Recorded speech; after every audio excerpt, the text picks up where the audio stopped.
shout out to the Dub. Hey, watch this. Hey, number one Dub.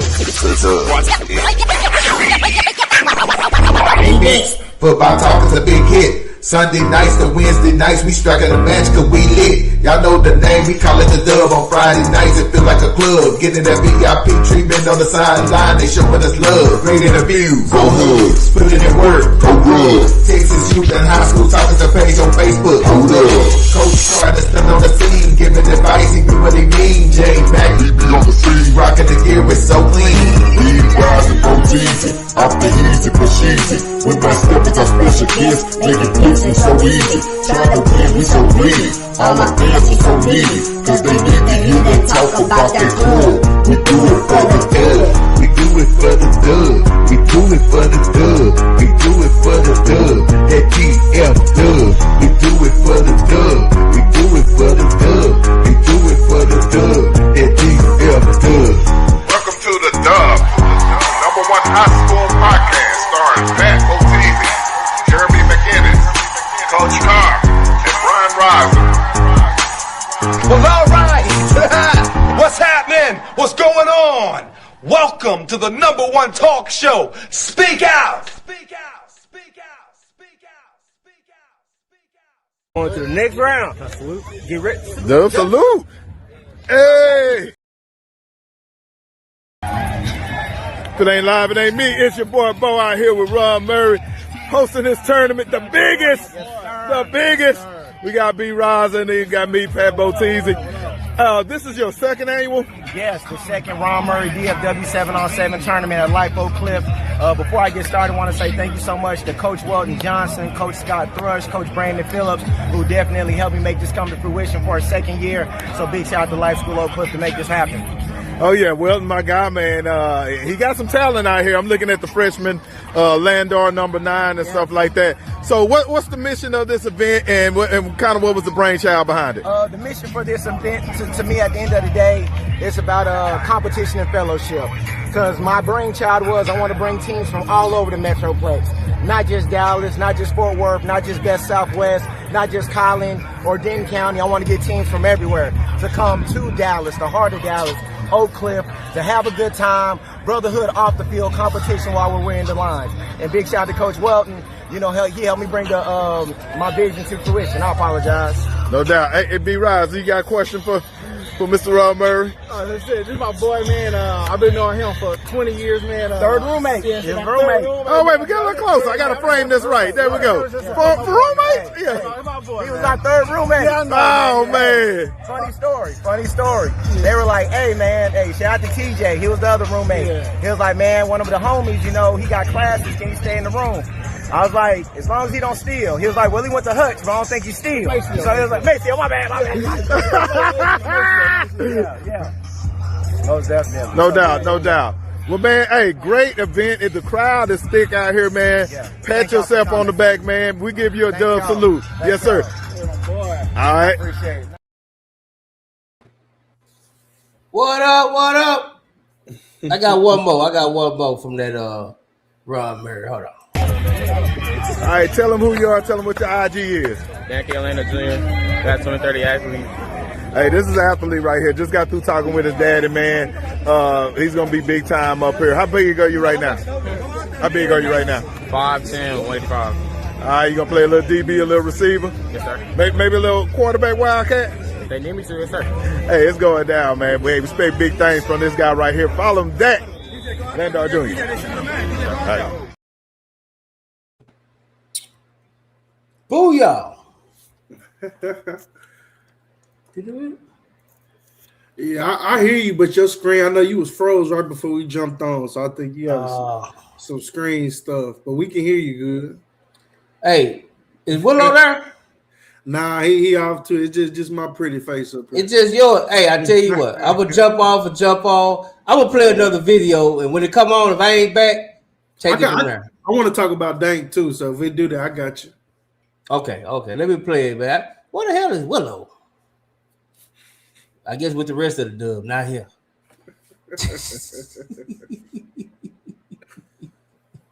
3, 2, 1. Hey, we don't pull up anywhere, man. We at Richardson practice. We got J Mac, Coach Holloway. Take it away, J Mac. Yes, sir, man. We out here early in the morning. Hey, Early. man. This probably, my man Solomon said it.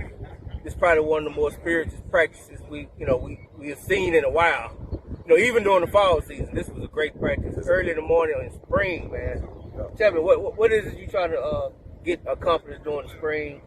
And it's physicality, obviously, energy one of them. Yeah, most definitely. Gotta be physical. Like I say, everybody talk about Richardson football. I want them to know we're a physical team, physical program. But also, even in the off season, us as coaches going out, visiting colleges and just seeing how they run their practices. We want to try to implement the same type of deal here. Appreciate you, Coach. We back. Get Holloway out of there. No, I'm just playing. Hey, man, Holloway, man, that's the future, man. I feel good about Holloway. Yeah. But anyway, man, welcome back, man. Sunday night, we already starting out, on one of them days. But what's going on, big homie? Oh, man, we good. Like I told you when I hopped on, man, I almost missed it myself just doing some football work, man. J-Mac, it's crazy. It's already June, halfway through June, man. So we right around the corner from it, man. So I'm excited. I'm real excited. So yeah, man, I'm just excited. That's the only word for it, dog. I'm excited. Me too. and you got me right, because like you say, I'm getting itchy now. I'm kind of going back, checking on my notes. Yeah. Spring ball over. Like shit. Next up is the season. Yeah, it's on. So I'm trying to check up on my notes. I'm looking at players, thinking about who coming back. And think about it, I saw you did that. We're going to go over your list. You did kind of give a top 5 of your now this is your top 5 of who you think the best players in DFW going into the season. Yeah, I don't really rank players. I ain't there yet. I'm still I got too much other stuff I want to do. But I think them the best players coming back. I don't think there's any football players better than those 5 on there. So we talk about it later. Yeah, I want to get your input and some people's input. But I know I'm getting better at what I do, J-Mac, because I'm starting to get less argumentative feedback on it. It's more like okay, I see your list, I like it. So we getting somewhere. I'm gonna be honest, man. You're there when half of them love it and half of them don't. Yeah, and that's why I like when you comment on this stuff, because I know you like to get people to talk about stuff, and that helps us so much just from you getting it out there and shit. So I always appreciate that. I love the conversation when you got people that's able to have the conversation, because you gotta understand it's just opinions, right? It's all just opinions. None of it factual. Only thing that's factual is what can be looked up, and proven. Opinions are just that. They're opinions. So absolutely, you shouldn't get too caught up on opinions. But I love to hear it. Like, think about me with opinion is. You can give me your opinion.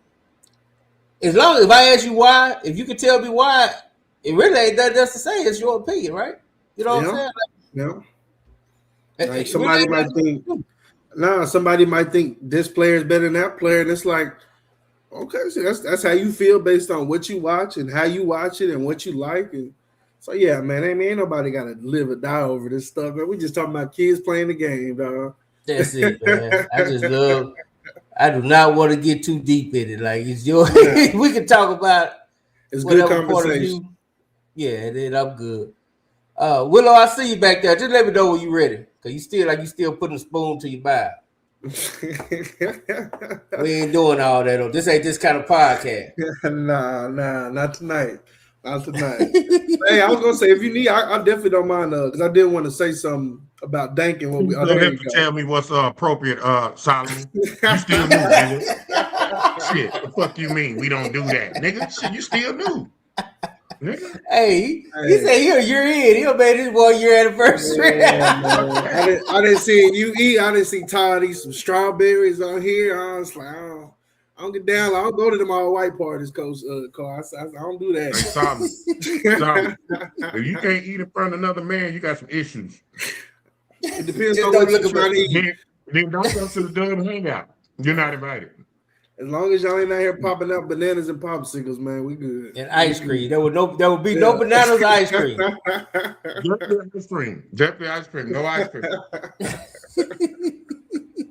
And no driving while you eating ice cream. I want to hear that story.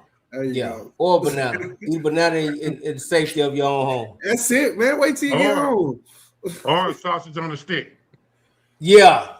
And look, if you at the state fair and you with your kids, I'll give you the pass. No. You better put. Listen, Bucky's got it right. They wrapped the tortilla around. Yeah. So it look like it's a little clit sticking out. Yeah. You know what I mean? You get away with that shit. You better walk around with some fajitas wraps around your shit. Yeah, there you go. That'll get you out of some trouble. And I love sausage on a stick. If I'm in public, I pull it out. There you go. Yeah, make your little chunk off. You good? And then turn it off. Yeah, turn it off, man. Don't put yourself out there. Just word on word. Too many cell phones out here. Yeah, be on Facebook. Yeah, we live. This ain't the pre-show. We live. And you just cussing and eating. Man.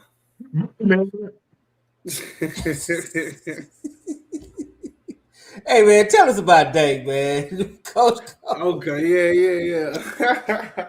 Well, the kid y'all saw in the interview, man, Dank, I want to talk about this real quick because something I had to tell his pops about it too. One, I got to meet him and his dad, actually, J-Mac, at the Timberview practice last year. That was a big kid I saw, but I'm excited because he's been a big talk in the youth football for a couple of years now, and he's projected to probably be one of the better kids in the nation for the next 4 years. So I'm glad he's finally getting to high school and is going to get some varsity snaps because him and his dad been tagging me, sending me stuff for a long time. And I told his dad, I was like, one thing I don't do is I do not discuss kids. I don't analyze them, none of that until they play varsity football snaps because, you know, as we see, varsity snaps is different from anything else. So I'm very happy for that kid. I think he's going to be a great football player. But for all the people out there who are sending me middle school stuff, and that is great, and I love the projection. But I want to keep these young kids hungry because I think there's enough people out here giving out trophies for people who ain't earned them yet. So that is always my thing. And I told his dad that, and his dad, I love his dad for the way he handled that well. And I think he got what I was saying. And you could tell that little kid, not little kid, that young man is raised right.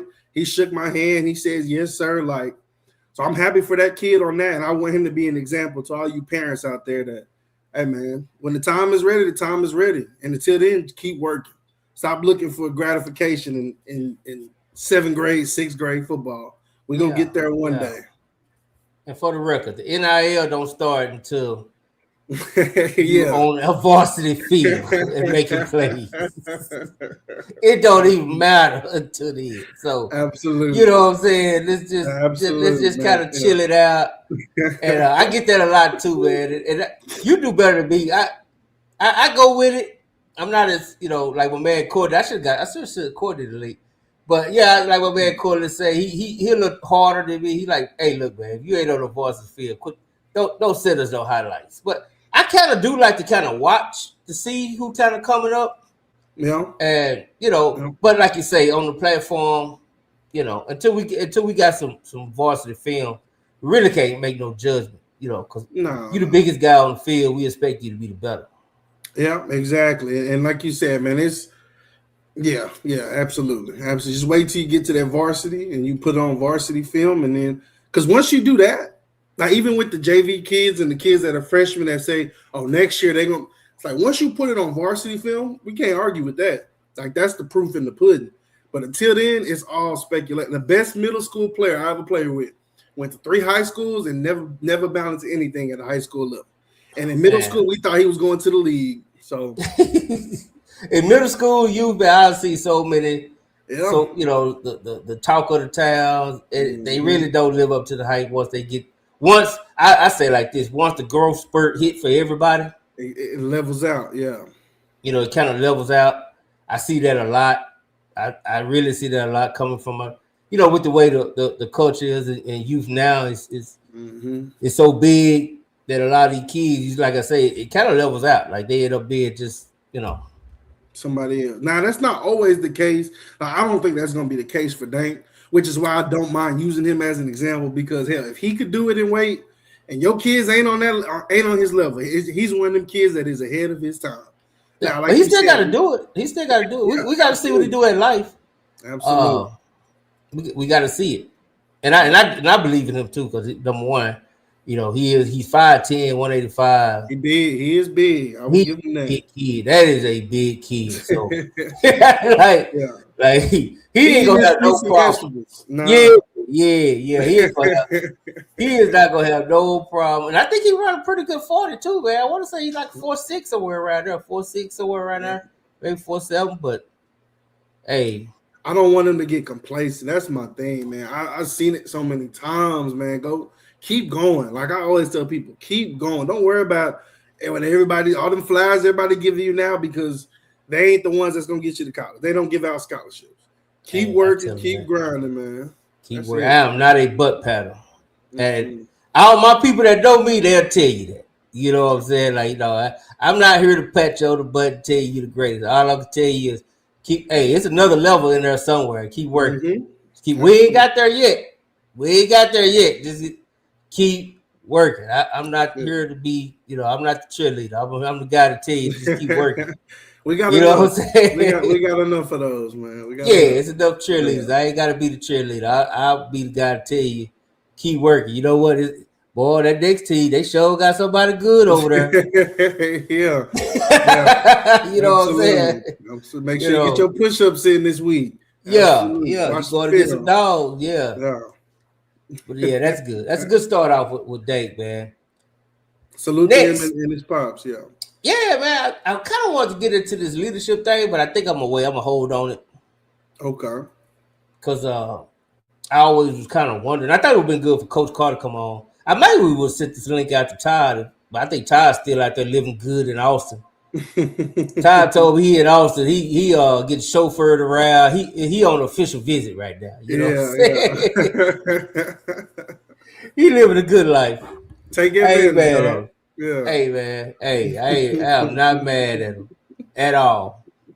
Matter of fact, I'm kind of jealous. You know what I'm saying? Yeah. I'm going to ask him when I talk to him, did you commit? No, for real. You got to recruit me too. Shit. I'm sorry. He said he back at the crib. I guess, we can find out if Todd committed. If he made his decision, What's up, Coach Carr? I guess we get the edited version of Coach Carr's back.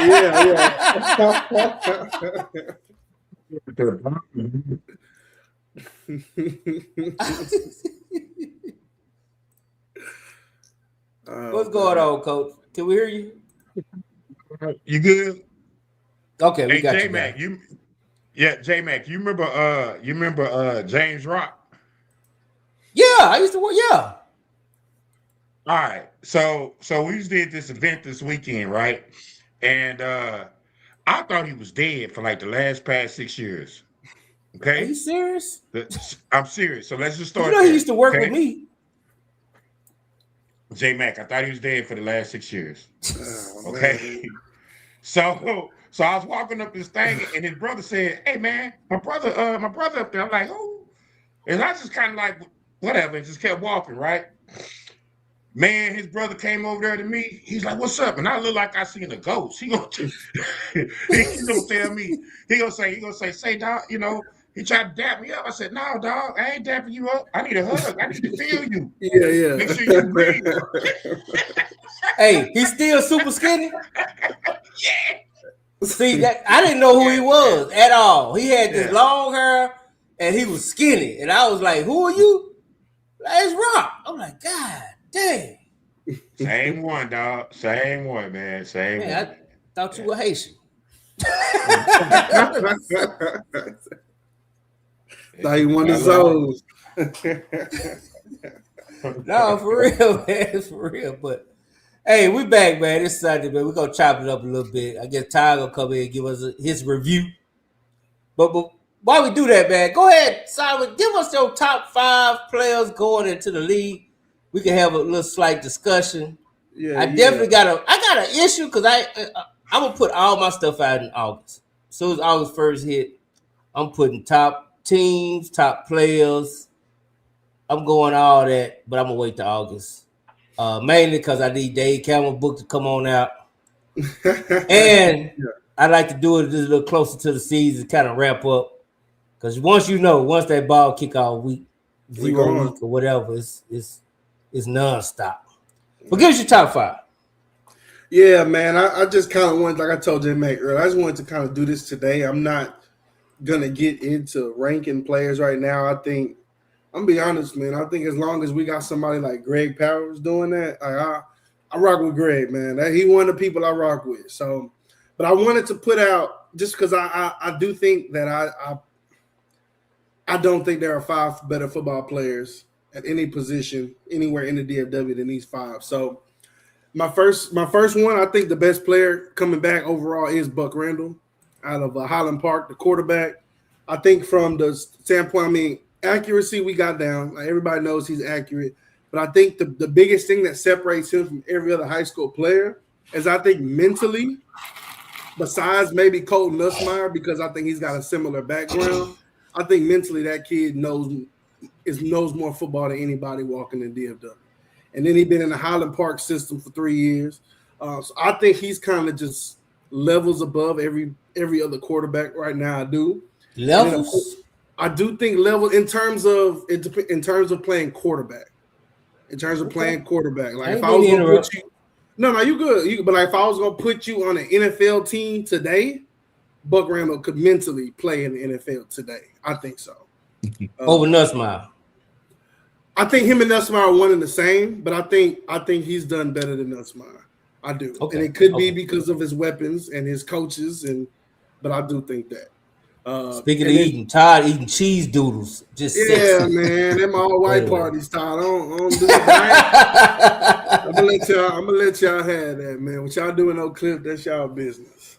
But then I'll go to the last 4 quick since we got everybody on board now. But I got Sarai Baker, number 2 at DeSoto. I think his last 18 games last year, you just can't beat it. As a football player, as not getting tackled in the backfield when three defensive linemen penetrate the line of scrimmage and you got to make 3 people miss, there ain't nobody better at running back coming back than Sarai Baker. And then, of course, I got my big lineman. I just think, once again, if we talk about if I had to put you in a college football game today, Brian Swanson, Peyton Miller, those are my guys. So I got Peyton Miller 3 from Anna, Brian Swanson. And then Trey Wright, the QB from Lone Star, man. I do think he's got more work to do, absolutely. But from where he is right now, I can't. Like Lone Star was a 4th-round team without him. You know what I mean? And then they got him and they made it to the championship. That says a lot. They didn't get over that hump without him. So yeah, man, I got Trey right there. So yeah, that's my top 5: Buck Randall, Sarai, Peyton Miller, Brian Swanson, and Trey Wright. I'm gonna give you because I gotta put this out here first. Number 1, Trey Wright is the most exciting player in DFW to watch. The more value for your money. Yeah, him and Sarai for sure. Now you have no defensive players on this list, and I'm looking at Coach Carr. He looked bewildered. I'm wondering how you gonna tell me there's no defensive players in the top 5 at DFW. I'll give you a chance to apologize now if you want to. I did. I'm be honest. You know who almost was number 5, J Mac? Who? Lil Tolly. I thought about could be number 5, but he ain't did enough to me in terms of passing coverage as a linebacker. I think there's some linebackers that can do. I think he's still the best linebacker, but I can't say he's a better overall football player than Trey Wright right now, man. I couldn't, like, my thing is this, like, I seen somebody say no edge rushers on Facebook. My thing is if you can't take somebody out to put somebody in, what are we talking about? Coach Carr.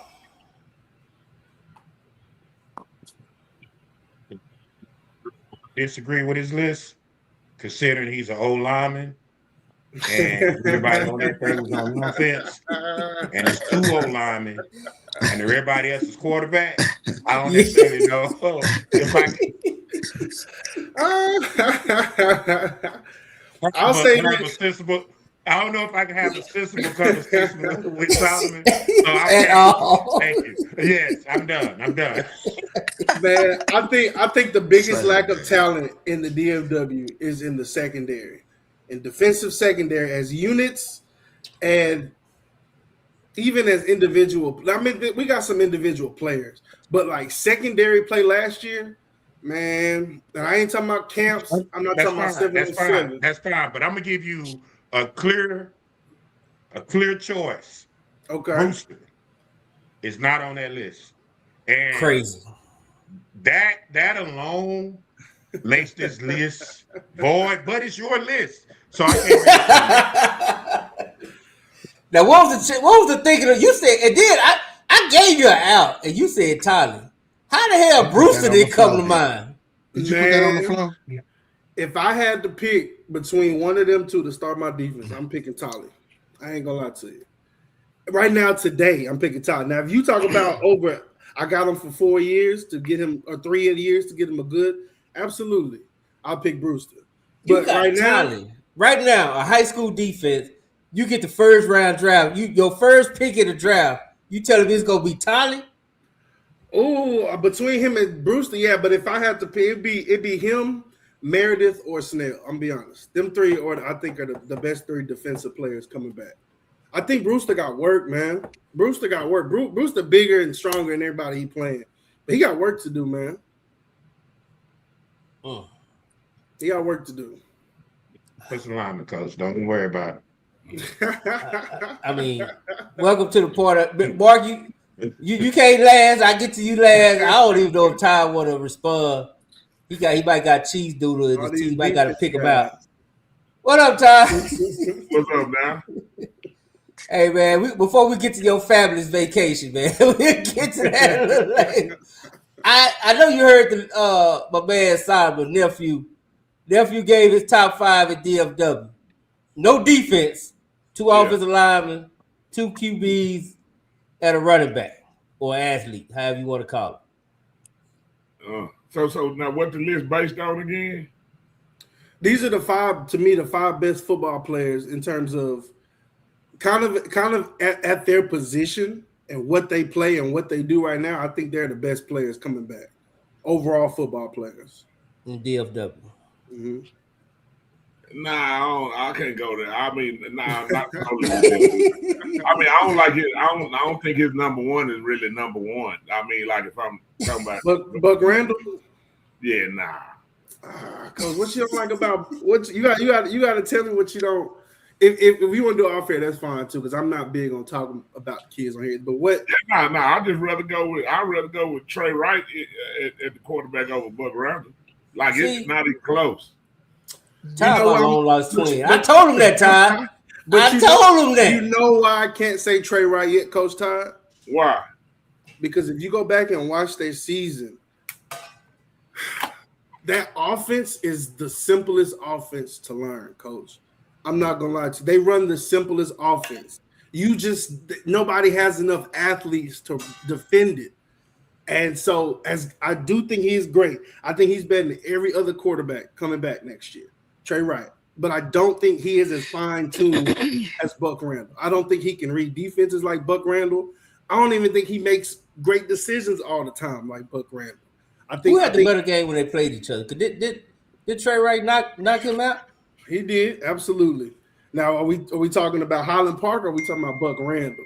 I'm talking about the game. Which quarterback had the better game? Because Buck Randall threw about 4 or 5. I think he threw about 4 touchdowns. Got his 300-some yards, and they scored 38 points, but they gave up 60. Why? I think because Lone Star ran that same drive concept. That basic ass offense, right? That sorry ass basic ass offense goes damn near 7. Don't do that, man. Y'all want to argue? Listen, he's an offensive player, people. Listen, he's an offensive player. He's from Arlington. He went to Seguin. You know what I'm saying? He's not used to seeing quarterbacks like Trey Wright. You know what at I mean? all. No. But I will say this. Before I get to you, Bark, I will get to you. I'm going to ask these two defensive coaches over here, right? These are both defensive coaches that actually go into the lab and game plan. Who's the hardest to game plan for, in your opinion? A Trey Wright or a my man at Highland Park? Probably Trey Wright because the versatility he gonna bring. You Yeah, know, that's a trick question. That's a trick question, Jay. We talking high school football, brother. Obviously, Trey Wright, because Trey Wright can run for 400 yards on you. But then he sound like he might be a better player than me in high school. He might be harder to game plan against, but if you took, like, let's do it how y'all like to do, because y'all like college projection. If I threw a college defense out there, who would you pick then against a college defense? I'm going Buck. I still like the quarterback that has to make me defend multiple things. The game becomes easier when I know where you're gonna be. Yeah, I'm You know gonna what I'm give you another saying? example. Would you have took Preston Stone over Kevin Jennings coming out of high school? Ooh. I don't know much about Princeton Stone, but I will tell you from what I watched with Kevin Jennings, I think y'all had Kevin Jennings more prepared mentally to play football than most quarterbacks. Nah, but it was still the same type of like razzle dazzle type of play at time, a lot of times too. So like that's what I'm saying.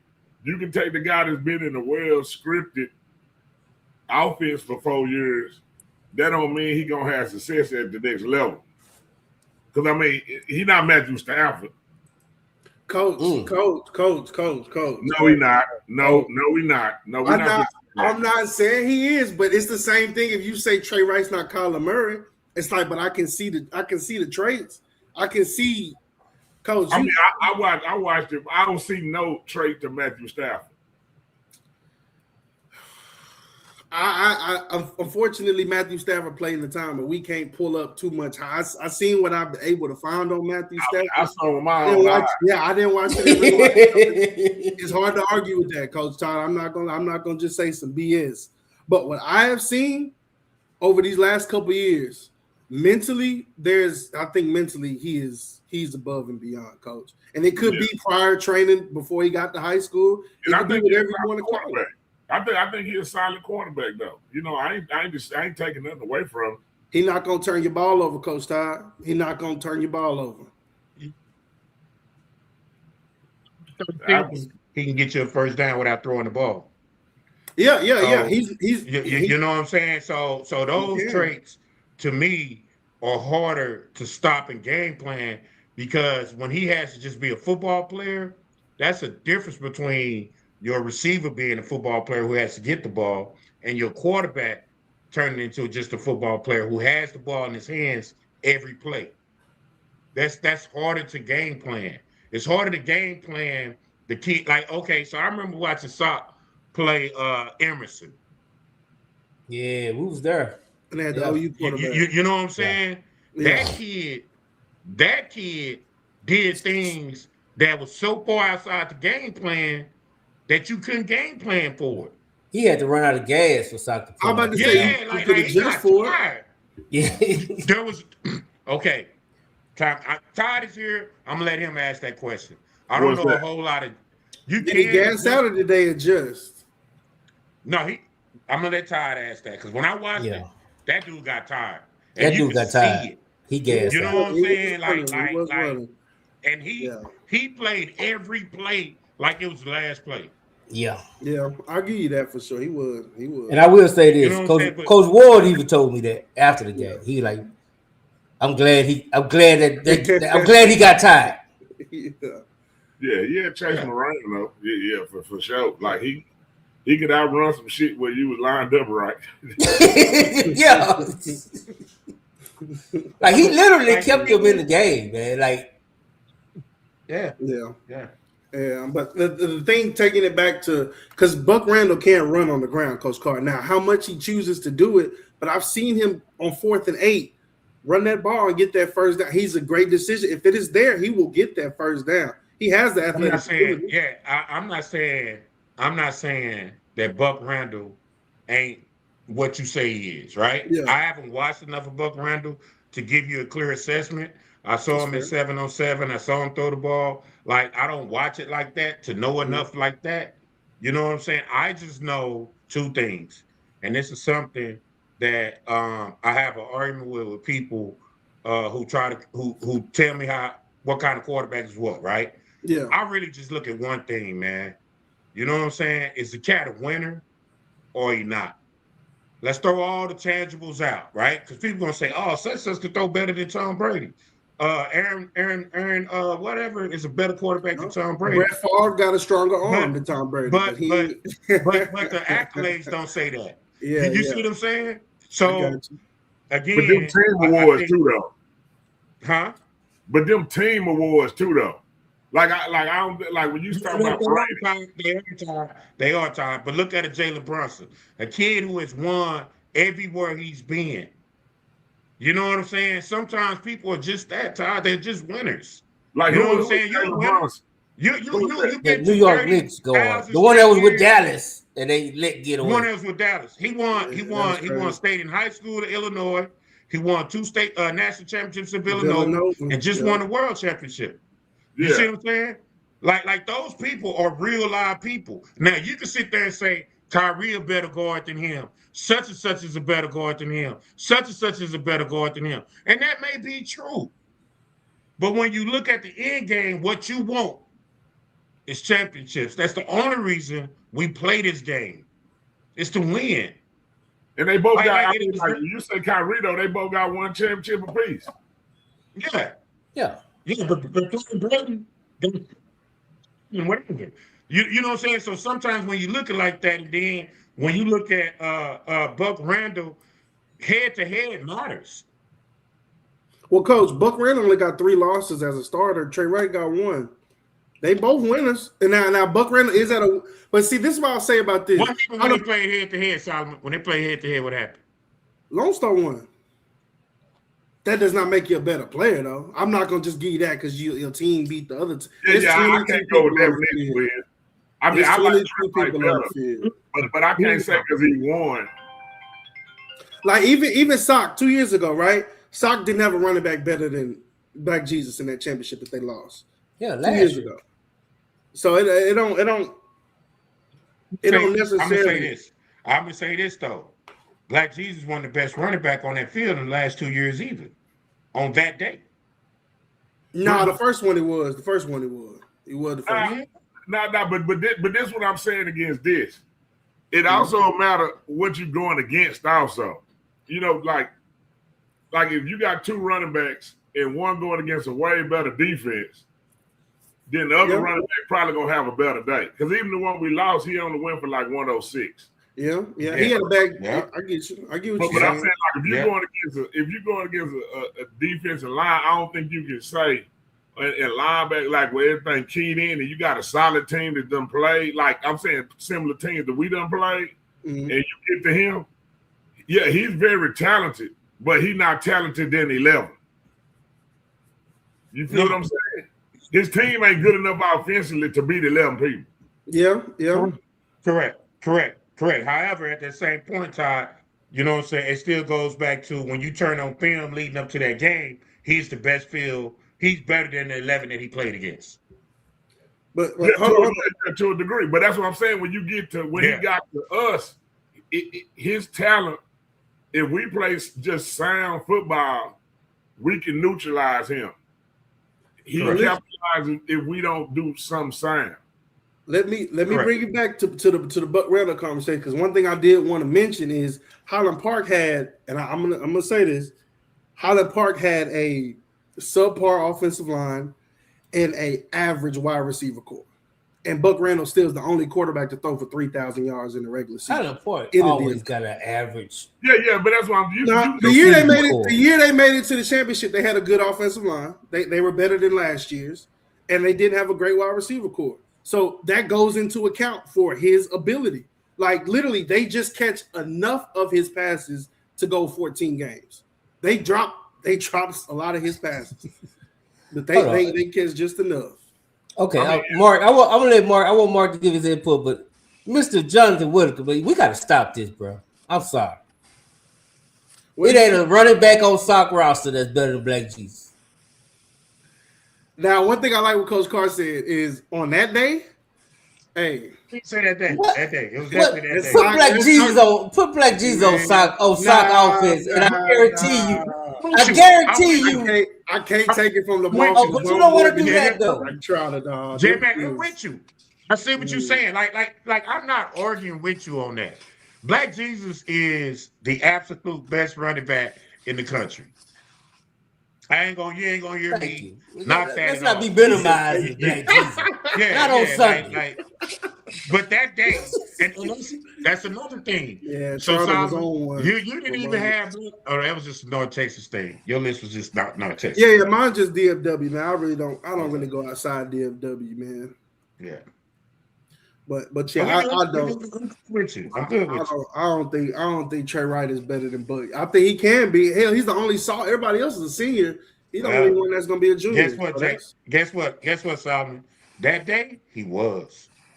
Nah. Buck Randall didn't have a bad game, Coach. Their defense gave up 60 It points. don't matter. Trey had a better game. Go ahead, Mark. What's your opinion on this one, man? Because you're another one that's evaluated. Well, I mean, I would say that at this point that Buck Randall's the most college ready. He just committed to SMU yesterday or day before. You know what I'm saying? I think Trey Wright is the more dynamic player, but you have to look that Buck Randall is more athletic than you give him credit for. You know what I'm saying? Like he can run, but he doesn't. You know what I'm saying? He uses everything in the offense, whereas you got to look at that. I think what Solomon is saying is Trey freestyles a lot more. You know what I'm saying? And if he don't see nothing, his natural instinct is to run. You don't want to take that away from him by trying to limit him to be in the pocket all the time. You know what I'm saying? But I seen Buck Randall when he was in the 4th, 5th grade. I already knew he was going to be at this point, and I saw Trey as a 5th grader. You know what I'm saying? So the development piece and the way they developed is kind of on track to where I thought they would be at this point. You know what I'm saying? Now, Buck would be more of a national recruit, but I think, they've looked at his size and they might say he play in a quarterback-friendly system as far as why he don't have some of the larger offers. You know what I'm saying? But he is small. He is small. But he about 5'10", probably maybe 5'11". They both around the same stature-wise. You know what I'm saying? I think Buck is a little bit more cleaner passer, if I could say the difference between just the cleaner mechanics. You know what I'm saying? Whereas Trey can throw from all arm angles. He can run. He can throw his opposite side. You know what I'm saying? So he's so athletic, man. So I watch all of these type of things. I've been watching Trey's documentary with him hooping, all this kind of stuff. He got bunnies. You know what I'm saying? For a guy his size. He dunking, you know what I'm saying?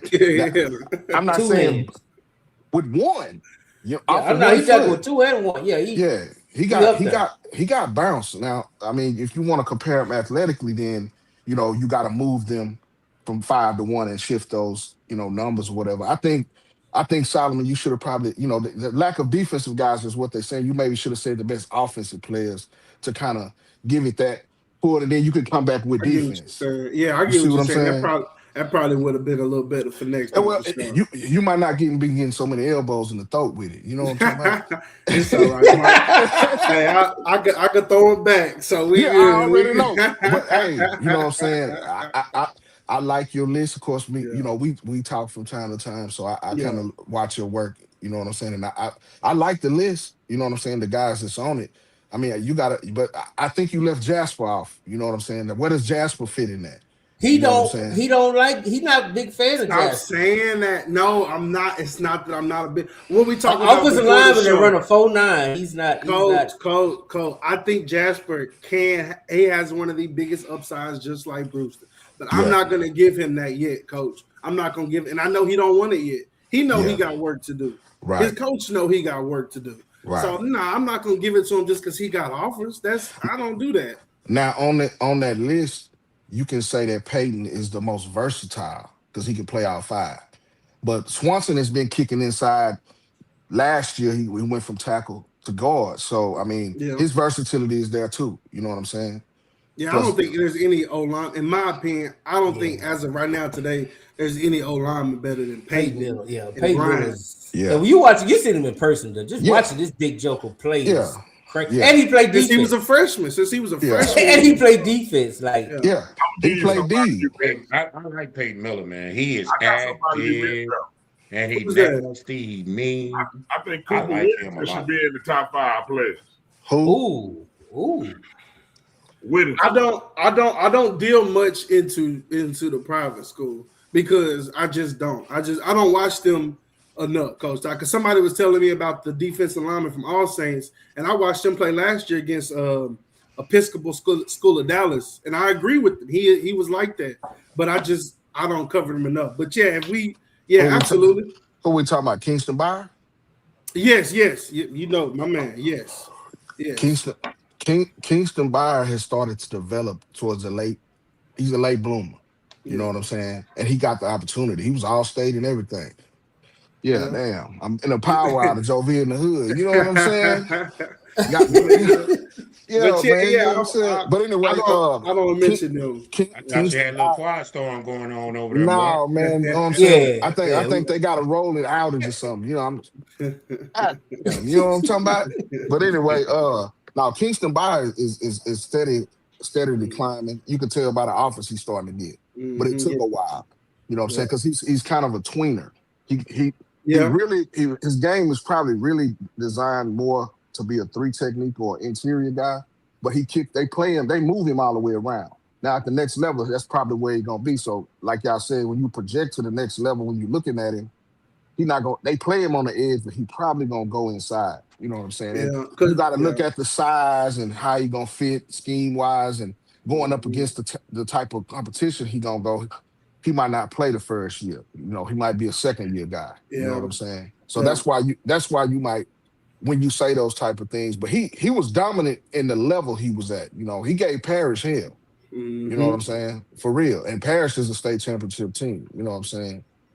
But you know, Kingston is another one that 27 class, you know, I kind of came up with all of them guys. So I've seen them. You know what I'm saying? I met Kingston when he was in the 7th grade. So I've seen his trajectory go. You know what I'm saying? But Coach Todd, who did you say he left off the list? I didn't hear you. Jason Witten's son.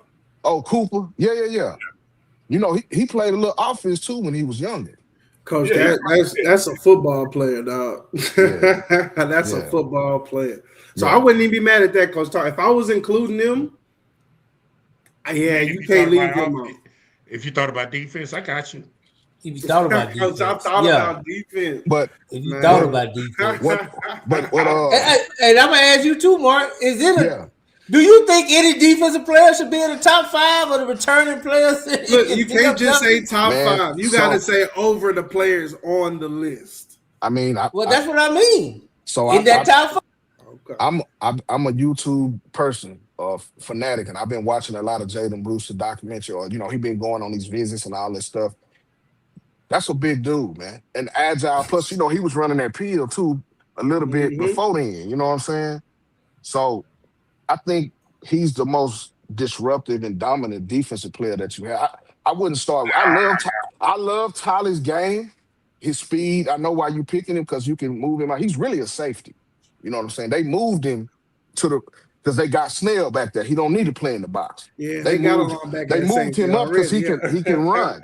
You know what I'm saying? I think I heard you mention you didn't see him cover a lot, but they didn't ask him to cover a lot. Yeah, absolutely. They want him to blitz those gaps and create havoc. And then, you know, if they play a passing team, he have to drop. But you know, did they play a lot of passing teams? No.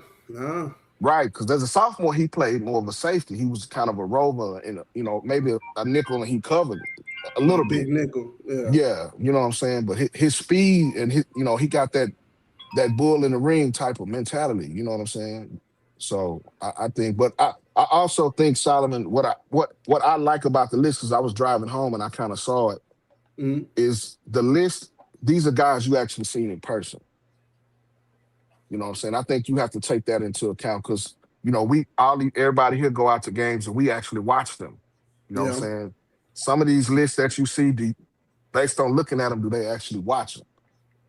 Man, let me throw. I don't really do a lot of critiquing people's rankings because I know how hard everybody works. I'm not saying that. No. I wasn't going off on you, Mark. I was about to say because you brought up something, made me think about it. Dallas Morning News, man, they had Blake Gunter, and I'm gonna throw them out there because man, y'all a conglomerate. Y'all ain't gonna die out. Blake Gunter and Brody Knowles, J-Mac, the two receivers at Southlake coming back. They had them in the top in the 40s for players in the DFW ranking. They had Blake Gunter and Brody Knowles in the 40s, J-Mac. And I even messaged Blake, and I don't even like talking to kids. I said, it ain't no way in hell you 40 ain't 40 kids better than you in high school football, dog. Definitely not in the DFW. So that is wild. And I'm like you. I don't get too deep in people's rankings, but that's a shame. That's a travesty. That's a shame. Yeah. But again, who in charge of the player evaluation? That's what I have to ask here. I need to know who doing the picking. A ranking is somebody's. You got to look at rankings as somebody's opinion. You know what I'm saying? Whether you agree or disagree. Yeah, you're right. You're right. Absolutely. Do y'all think Jalen Brewster is the best defensive player coming back? You can't forget John Meredith. You know what I'm saying? So, I mean, when you say best, when you say best defensive players, who changes the game and you have to scheme for the most? In my opinion, dog. It's Brewster. No, let him give his opinion because you saw his list. There's gonna be some foolishness. Let him go. You know how I would beat Brewster? You know how I beat Brewster? You wanna know how I would beat Brewster? I'm hitting that perimeter and I'm making him go like this all game, side to side. I don't think you want him to do that. Yeah. So, all right, so just the question I'm gonna ask you: who you taking first in the draft? On defense, lineman or a DB? Oh, a dominant D lineman or a DB? Let me ask just one: Is it high school? We talking about high school, right? Period. I'm just asking you in general. You got a position that you want to take. I see what you're saying. Who are you taking? Are you taking a D lineman or are you taking a DB with the #1 overall pick in the draft? And in this passing offense day we live in, I'm gonna take a D lineman. Okay, so that's your answer. Yeah, because that's what I was gonna say about Highland Park. Hell, if Buck Randall had a good old line, he'd have threw for 5,000 yards. Man, he getting sacked every 4 plays. But you're absolutely right. I would take a D lineman over DB. But in high school, that's the biggest lack of in these games is this secondary. What is? Secondary. Let me tell you something. Let me tell you something. Despite what you think, it ain't a lot of great offensive linemen. A dominant D lineman is going to change the game before a dominant DB. Yeah, I give you that. Especially in high school, there's not a lot of good offense. That's why I said it was. I wanted to just do a top 10 O line and just do top 20 D line because we got more good D linemen than O linemen. Absolutely, I agree with you on that. Hey, so does that mean there's more good D linemen if you're saying there's not a lot of good O linemen? Yeah, I think it's more good D linemen. I think it's more good D linemen than there is O linemen. I don't think that. I don't think we can sit you up here. You can't think that you got 2 O-linemen in your top 5. Cole, I didn't. Yeah. I'm talking about the amount of kids who are good. He's saying he got 10 better O-linemen before he can find one good D lineman. No, guys. That DI is deep. That's what you just said. No, I did not say that. I said when I did the top 30 O-line, I did 15 and 15. I wish I wanted to just change it to 20 D-line because there was more like Cedric Marsh got left off. Taylor Pierce got left off. And I wanted to leave some of them O-linemen off, but I committed to doing top 15. So there's more D-linemen than O-linemen. But I don't think anybody's better than Swanson and Peyton Miller. Not right now today. Because here, if I had to pick, if we had an Oklahoma drill and I had to put all my money on Peyton Miller or Jim Brewster, shit. I'm picking Peyton Miller. I ain't gonna lie. I'm picking the state champ wrestler, coach, who probably lift the same weight as Brewster lift, if not more. That's a country strong kid. And I met his dad. I shook his hand. Nah, bro. We all did that. Yeah, he's a human being. Yeah. I'm picking. But I don't think that's the most. I don't know if that was the most dominant defensive lineman. That's what I was asking. What do y'all? Because I know y'all talked about him. I would have to research to make a good educated answer. But you know, like if you really value, I think his potential is through the roof. Yeah, that's why I had him at number 2 instead of Haywood. I don't know who was. I would take Duncanville best defensive lineman based on play. Over. Hey, Coach. I'm saying if you're going on high school. Yeah, no, I'm saying side note from last year. Yeah. Now, if you start talking about where their potential gonna lie, where they may project later on, then that's how that shit all debatable. I mean, it's debatable, but I can't say he was the most disruptive just because he's the number 1 recruit. I don't agree with that. Yeah. I didn't have him at number 1. No games where he impacted and changed games. I don't see that. And that weighs on the list, don't it, Coach? Because y'all were saying he should be on that top 5. That weighs in on the list. I still think he should. I still think he should. The side note.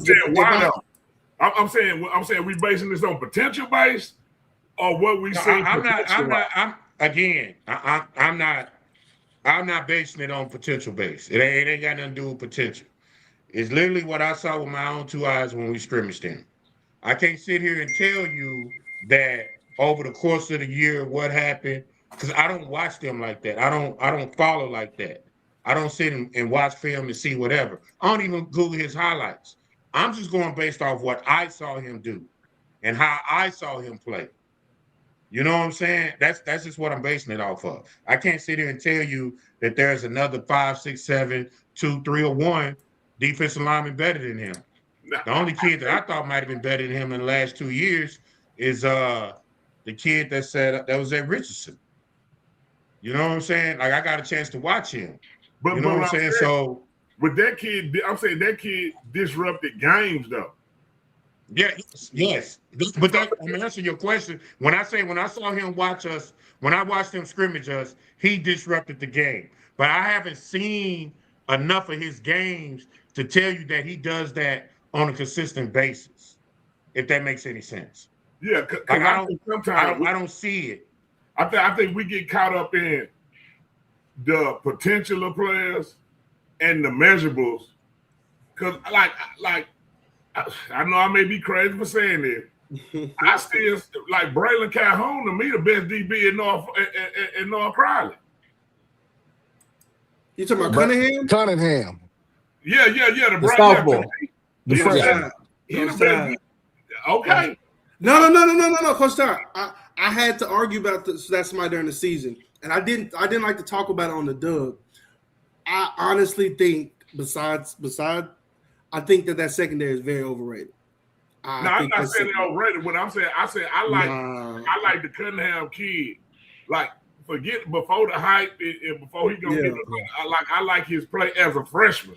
You thought he was the best DB, which I wouldn't argue with you. I actually agreed with you if we're going by last year. Absolutely. I thought he was the best. But that's what I'm saying. When you start going off these projections, y'all got to make polls and shit. That shit got to say how tall is the player? How big is the player? I'll let stuff come into play being ranked number 1 before it matters about what you've done. Well, and Coach Todd, that's why when I ranked the top linemen, and that's why I had Kyrie Haywood number 1. Now we don't have to get back into that debate, but I didn't put height, I didn't put weight, I didn't put scholarship offers, because I agree with you 1,000. Because it's easy to get caught up in that. It's very easy to get, like when I do scout reports, I look at a new team, I watch them for a game before I look up anybody on the roster. And like Coach Carr said, by the end of that game, you'll say, hey, 35 is a dog. 45 is a dog without even knowing who they are, because people get caught up in projection and stuff. And there is a reason for that, like 24/7, they do that ranking for colleges, in my opinion, to see who has the biggest upside. I do mine based off of fans who want to watch the game today.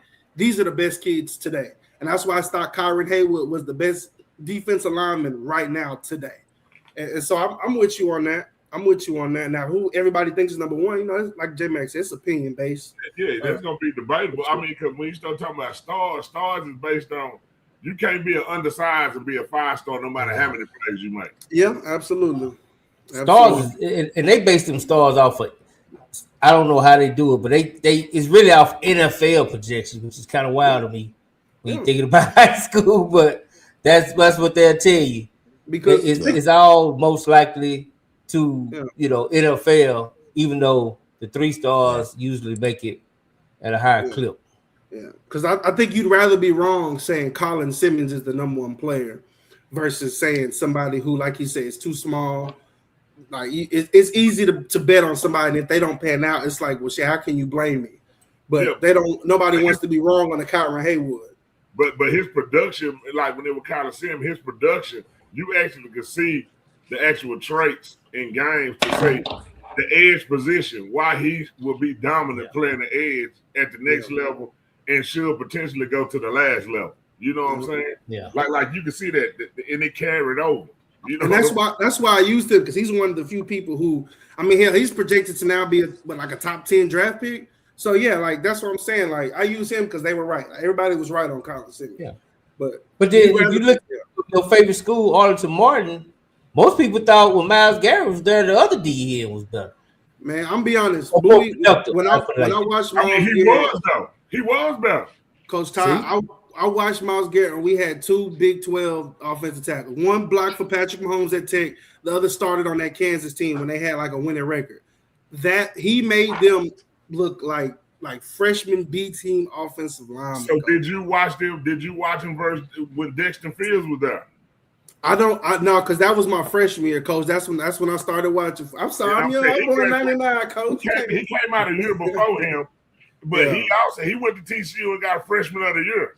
I remember you telling me, but I looked into it after the fact. Like I'm saying, like when you watch, it was a year difference, but so you can't say senior versus senior. But I'm saying play effect and in and out every play. Yeah, like to me, he was better than Myles Garrett. And Myles Garrett looked like something created out of a book. Yeah, absolutely. And I think he really started dominating. Once he got in A&M, and kind of. Because they had him playing punt return, kickoff team. Like I didn't understand all this.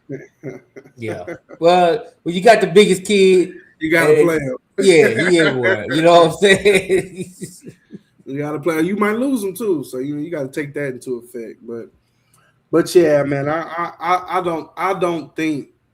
don't think Brewster is where. I don't think he's anywhere close to what he's going to be. I think you give him 2 years in college. With some dudes who can prepare him, I'll put it that way. That Negro is going to be top 10. How's his body looking now? Is he shedding the baby fat? Is he rocking up? Yeah. No, he's starting to rock up a little bit. You know what I'm saying? But that's the thing, when you so highly recruited and highly rated, that belief ain't based on being ready 2 years or 3, year 3. Like right. The investment part, like if you're paying premium dollar for somebody, then you want them to come in and be an instant player. Absolutely. You know what I'm saying? Yeah. So that's where the game kind of get messed up, because sometimes you may be like if it just don't hit in the beginning and he got the potential, but it take time to develop the potential. Them days kind of over now in college. Yeah. Unfortunately. You can't wait. Yeah, not when you paying somebody premium dollars. No. And then they got the rosters at 105. Ain't no more red shirts. None of that. You know what I'm saying? Yeah, that brings us right into it now, Ty. Since you just came off your official, I don't know if you was chaperoning or just enjoying yourself. Number one, first question: did you commit? Nah, man. I always got to weigh my options, man. I chose. Like the thing I can say was, I visited a lot of schools. This is the first time I actually kind of sit through some of the presentation that the kids get. You know what I'm saying? As far as when they first get in there and they sit them all in the front, and they, the head coach, the different people talk to them. Then you got to go rotate to his group, nutrition. Somebody talking about the weightlifting parts, the academic part. Like it was so many things that it was interesting to see, just for me actually kind of going room to room like I was a kid. It's really a lot to process in the 48-hour period. You know what I'm saying? So, you know, what I can say, they ain't got no excuses. No kid going to spend it, like we start talking about these Power 4 schools.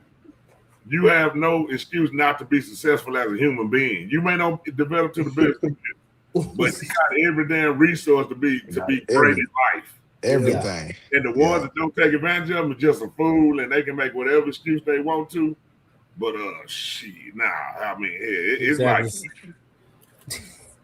I couldn't believe it. Now, you know, I just can't believe it. It don't even seem like it's for football. It's like a damn production. You know what I'm saying? Yeah. Like a Broadway play or some shit. Yeah. It's a pageant show. Yeah.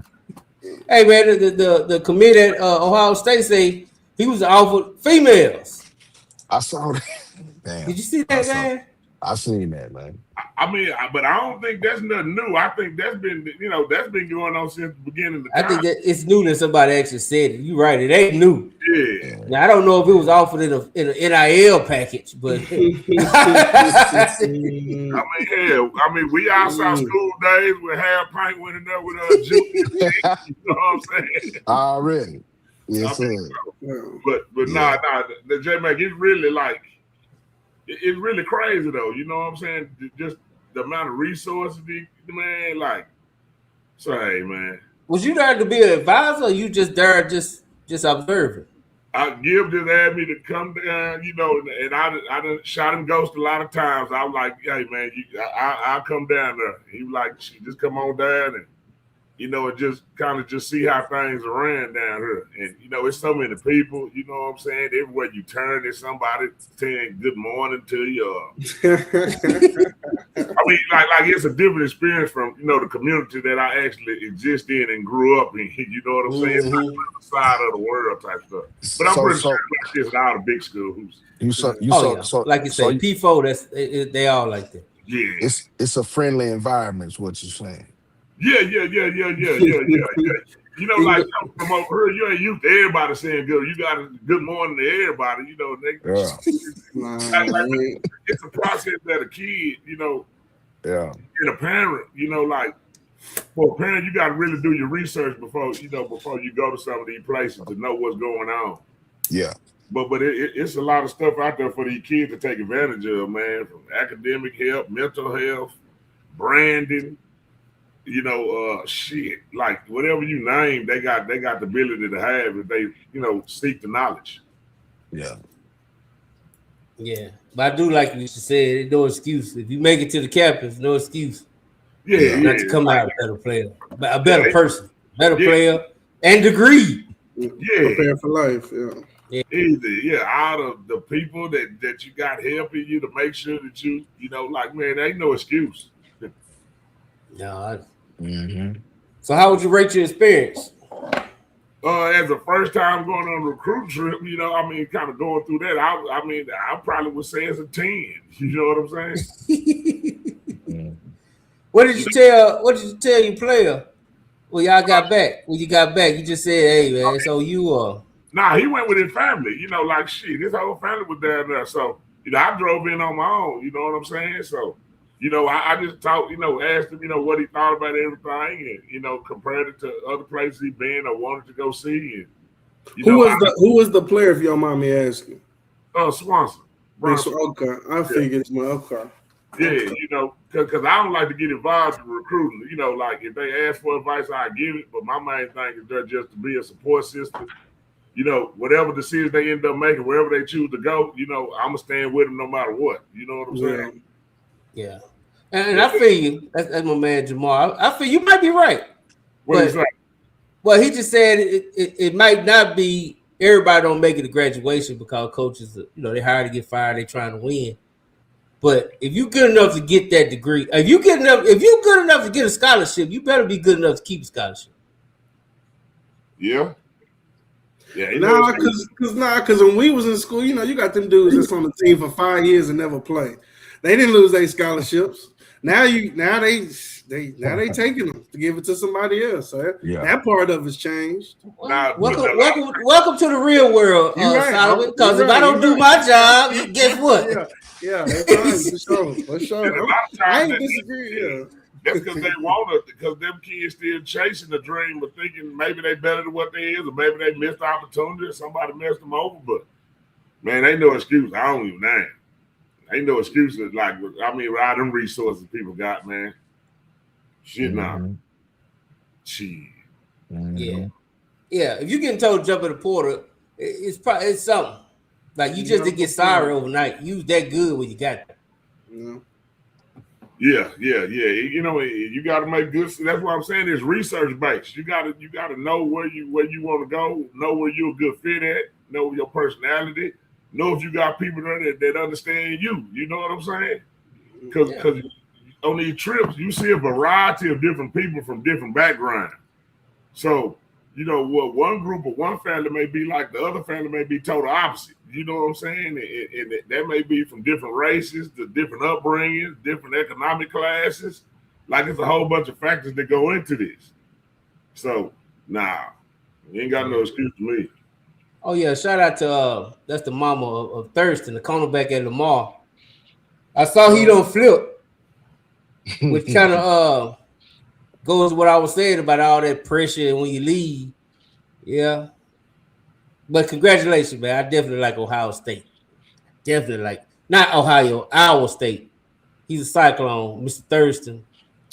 He a baller too. If y'all don't know Thurston, go check him out, man. He's a baller over there at Lamar. Cornerback, big, fast, long. Definitely, I think he's gonna fit right in the Big 12. Great decision, Mom. Glad y'all did that. You didn't fall for the pressure of commit here and don't go nowhere else. So I appreciate. I'm glad y'all kept doing your research. He gonna do just fine as a Cyclone, man. I like that. That's a good fit. What y'all think? That norm? Yeah. He gonna fit right into what they looking to defend the pass. His pass happy lead. Yeah, you know what I'm saying. He'll go up there and get a chance to play. He gonna blossom his body. He already got the frame. You know what I'm saying. Oh, yeah. So yeah, he gonna do well up there. Hopefully he can, wear a lot of cold stuff. It's cold up there, man. It's hour, boy. Ooh. Yeah, that's different. Yeah. Yeah, J man, I wish you could have went down there too. With you being an extreme Texas fan, man, you would have had a. Yeah. So they hosted him this weekend, didn't they? That's right. Yeah, I would definitely had a ball. I'd probably still be down there, Todd. They probably had to tell me to go home. Straight up. Yeah. Hey man, you be in the lap of luxury. Like, hey man, it's over with. I'm like, hold on, man. There's got to be another steak around here somewhere. I need another Hey, that's what I'm gonna start doing. I'm gonna start doing that at SMU whenever SMU them have official visits. I'm just gonna start popping up like I'm a part of somebody's party. Hey, all the local school, man. I'm gonna start going on their official visit weekend. North Texas, yeah. And then we'll rank it, Todd. Give out your top 5. TCU. Yeah. TCU. Yeah, they be speaking to you stuff. I be like, God damn, it make you be like, damn, who am I? You know what I'm Did you saying? stay in the hotel too with the official visit guys and all that? Oh yeah, 4 seasons, baby. Already, yes sir. Oh. I learned today the 4 seasons don't have trash cans for public. You just leave whatever trash you got on the table, and they come get it and put it up, and put it in the trash. But they don't have trash cans out in common areas. That's bougie, man. Yeah. Man. They don't want your trash. That's all they definitely been telling me, Mr. McInnes, it's checkout time.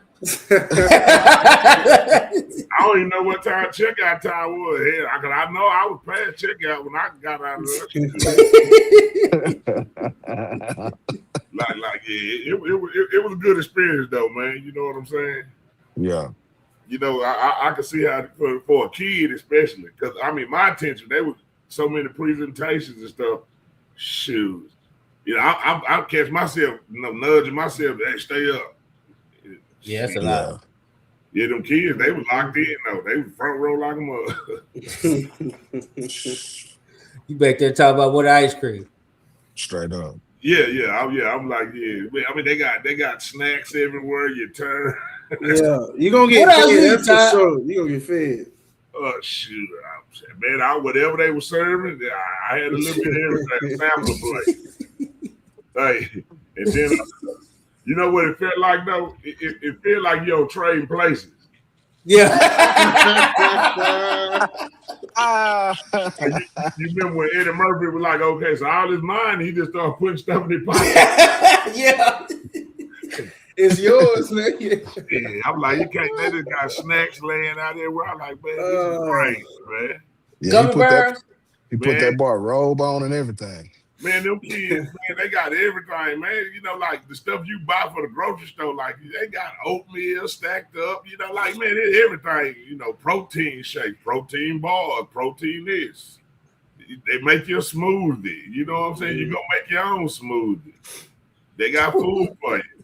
Candy, Gatorade, soda pop, everything you want. Yeah. I know you've been gone, Willow, but Ty was telling us that Texas is like 10 times better than Michigan. I never said that, Willow. I know if I went there no, it's all right, Todd. My computer had to reset, and I came back to foolishness. So, yeah, I heard you compare Iowa State and Ohio State. So I heard that. It was a slip. It was a slip. Now, I was in on those recruiting trips. All right. So when I worked in Texas, I mean, what Todd is saying is right. Like, bro, if you fail at Texas, it's because you're a moron. Dang. Like, everything is right there. You go into that building, the only time you got to leave is to walk to the other end zone and eat. And did you go into Todd? Did you go into where they where you can fix whatever you want to for lunch? Man, I was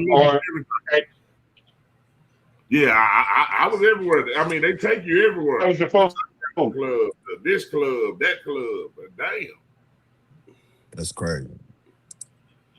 Yeah, nah, it really it's an experience that I wish that shit, man. I mean, like them people be on it though, man. You know what I'm saying? Like everywhere you turn, there's somebody there guiding you where you go. You know what I'm saying? It's like shit. Damn. Damn. Kind of like coming to America, honey. Those rose pedal down while you walking. I mean, like if you good enough and you request it, I'm pretty sure that. Yeah. I mean, and Will, no, I mean, Will was a high caliber player, and he worked in a bunch of these different environments. But I wouldn't mind going on a tour, on the fish and visit tours at some of these schools, just to compare from my point of view. You know what I'm saying? Yeah. Well, just let them know next time they come by the school. Yeah, no, I am. Yeah, I'm next year. I'm going to SMU because they close. I know I'm gonna call Emmett. I'm gonna go to Oklahoma. I want to see what Ohio State do too with LSU. I wouldn't mind seeing, what they do to compare and contrast everything. Yeah, I wouldn't mind going up north, see how that is. I think down south they probably all about the same. I'm imagining. Just kind of see a different. The only difference between the north and the south is they give you a coat in the north. And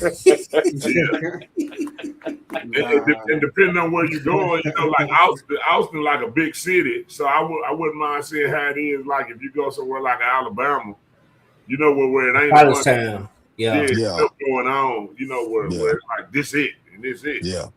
Mm-hmm. Like Austin, there's a lot of different places they can take you to, man. That shit crazy. I ain't gonna lie. I think Miami. My man Jabbar said he think LSU is the best. I would think a Miami official visit is probably off the chain.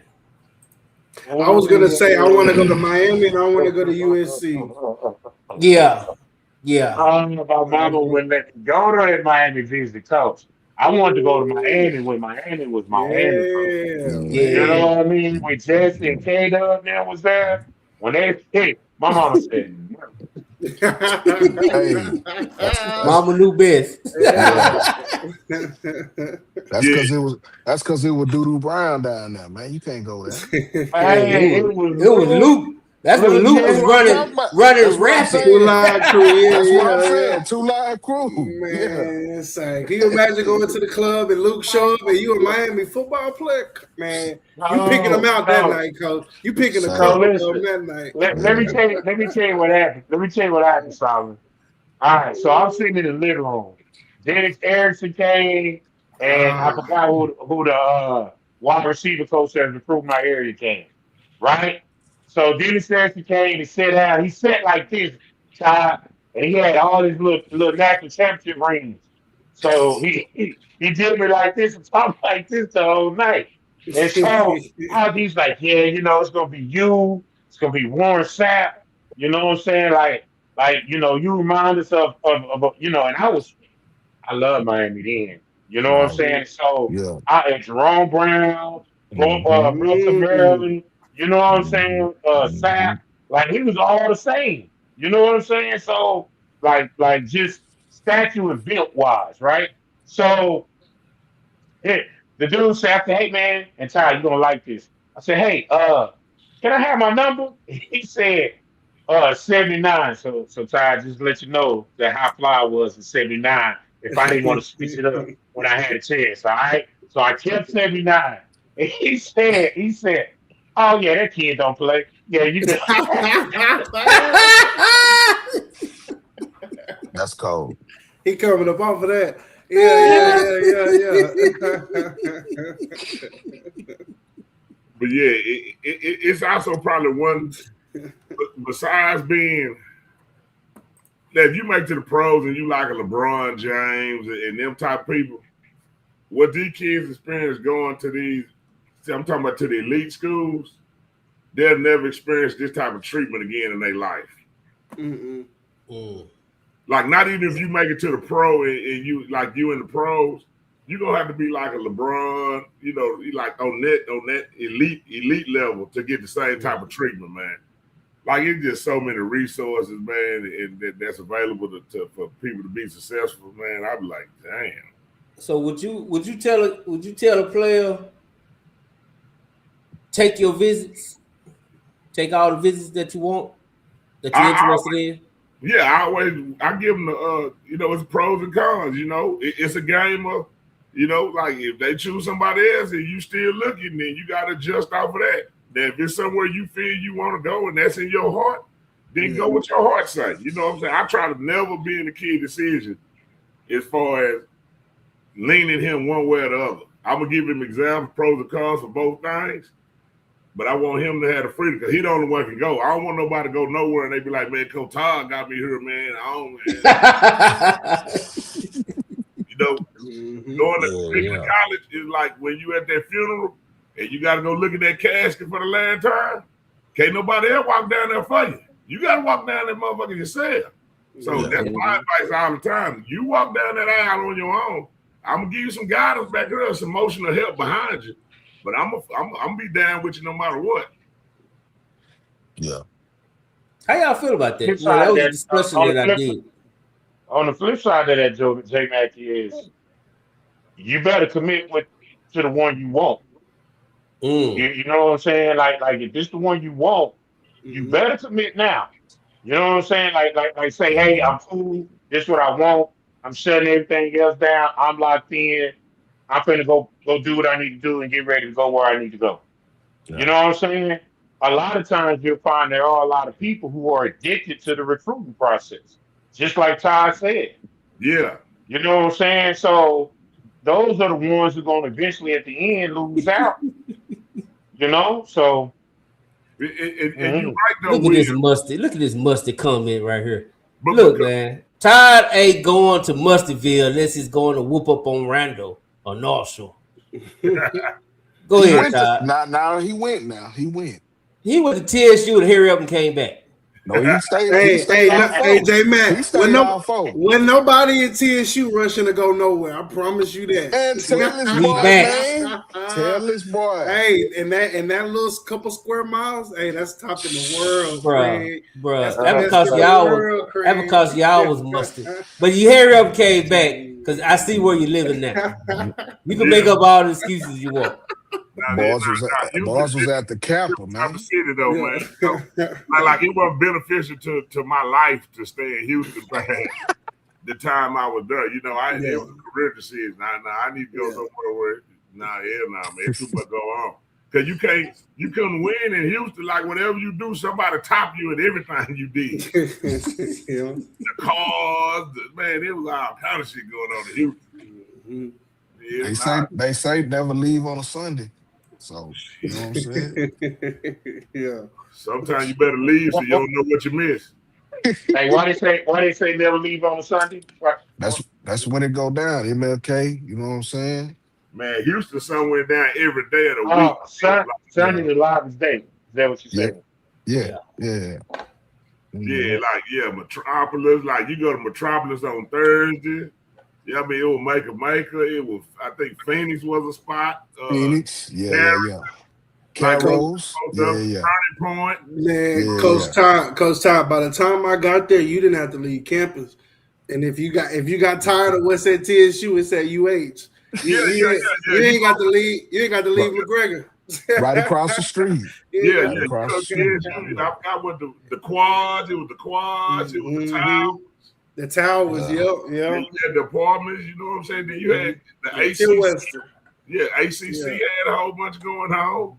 Yeah. Then you can hit the highway to PV. You can go to San Houston. PV Spring Fest. It go down. Houston is. That's why I'm be getting involved in that musty talk, Jay. Man, Houston was good to me, dog.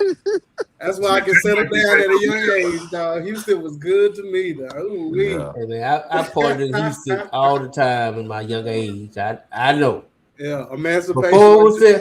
Before it was cell phones, cameras, and all that. Trust me, I had plenty of fun. It was just joking we used to go to the comedy club. Yeah, but Slim Thug and them used to be the ones rapping on amateur night and stuff. Ali was the host. Ali Sadiq was the host. Yep. Shit, boy, you was in the golden age, man. You was in the golden age. He was at the Kappa. He was at the Kappa. Yeah. Ali Sadiq was one of my favorites. Ty, you came to Crestone? No.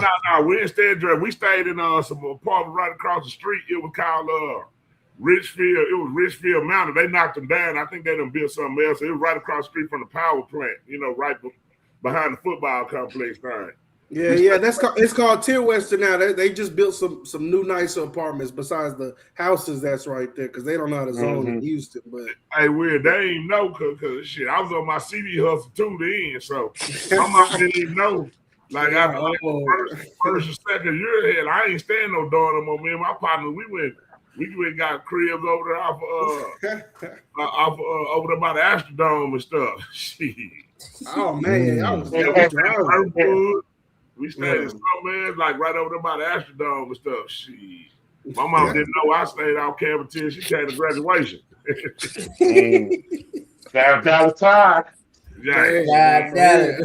Ty used to look like Master P back then. You know what I'm saying? Songs and everything. Mr. Ice Cream, man. What's your rap name? Man, I'm just J Todd, man. You know what I'm saying? That was it. We need a Pat Bottizi and J Todd song. We definitely need that. We're gonna put Pat Bottizi. We definitely need a rap song. Hey, I ain't get to experience the, playing in the big house and all that type of stuff, but I would never trade my experiences of the social scene and social life. Like at TSU, that it was second to none, bro. Like, hey, Ty, peak game, Ty. I done seen it all, Ty. I done seen it all. You see what I'm saying? I done experienced that 110,000 at the big house. I've been to the Horseshoe. I also coached at the Circuit City Classic with Alabama State and Alabama A&M. You know what I'm saying? So I done seen it all. I done seen it, baby. Listen, you could be walking to your bus and people giving you food. Walk through the tailgate is a must after the game, and they give you time to do it. I had a great time. You come back like this.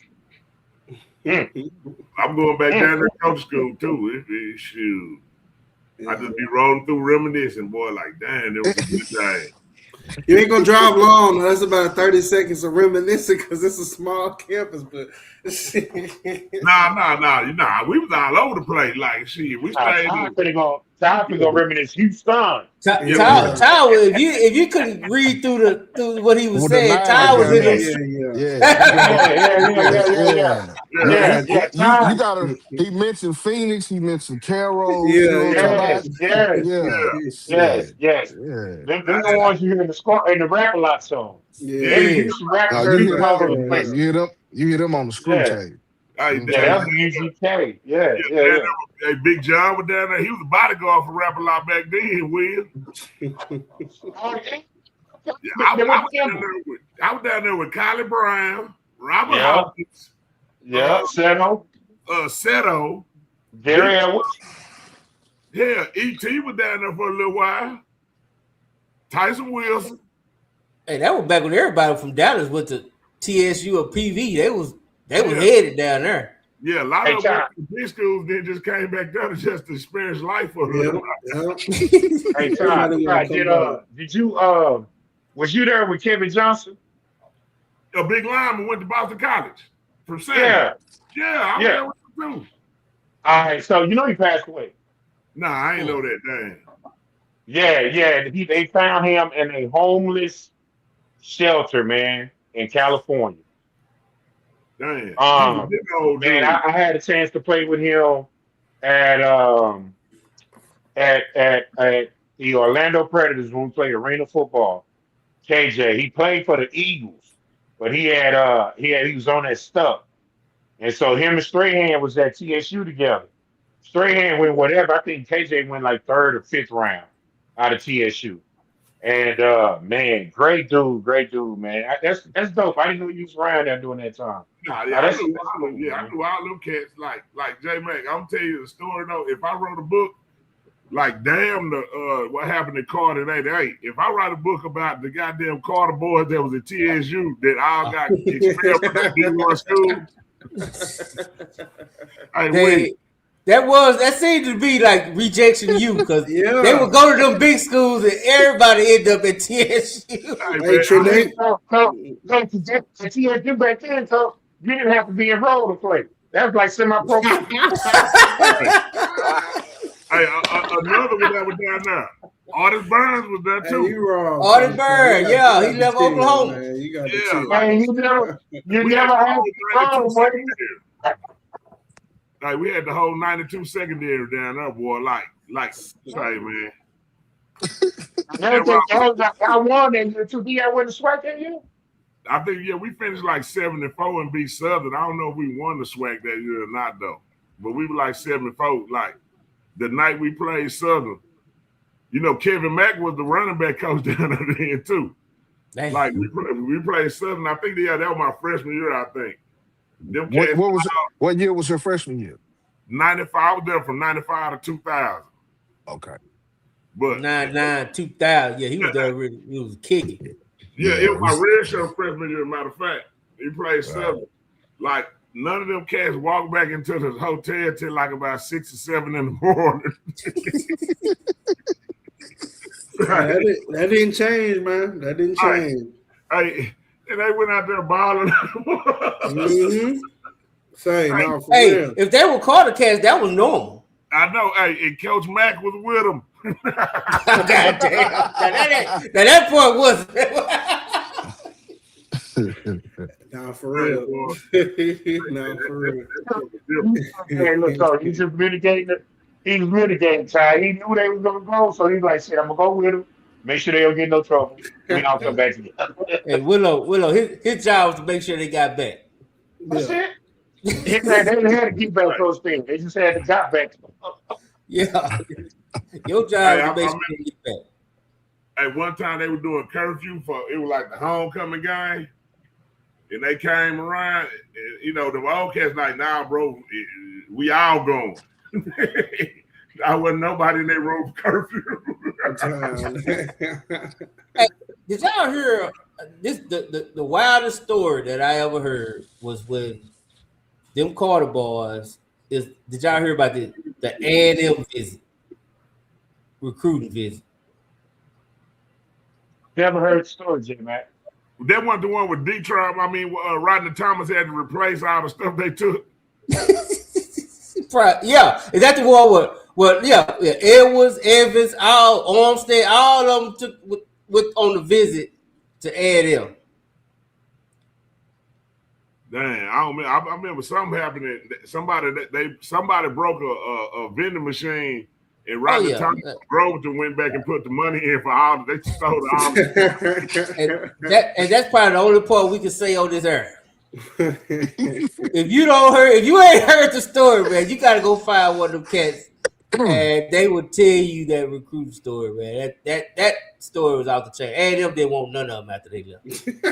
So watch this, J-Man, watch this. This is gonna be some funny ass shit. Did you know that was probably the reason why they stopped recruiting cats out of corner? I'm telling you, if you go hear the story, all that. And it was because they got that number one. It's another story because they got Greg Hill and Brian. They got Greg Hill, but if you remember, Greg Hill technically wasn't a Carter guy, but Brian Mitchell went there too. Brian Mitchell was, and Brian Mitchell was a good. He was a kind of a choir boy compared to everyone else. But Greg Mitchell was kind of considered, because he went to Dunn. They took Sherrod. They took Sherrod too. So maybe they didn't. Maybe they just didn't want that era. But I just know Darius Smith too. And that's like 4 years later, right? We talk about like 4 or 5 years later. Yeah, that was Sherrod came out 91. I think Darius Smith came out like 92. 92. Yeah. 92 was Sherrod. Yeah, I'm telling you, it was a couple years that they did take Greg Hill the next year. And Mitchell. And then Sherrod. Yeah. So maybe Big D.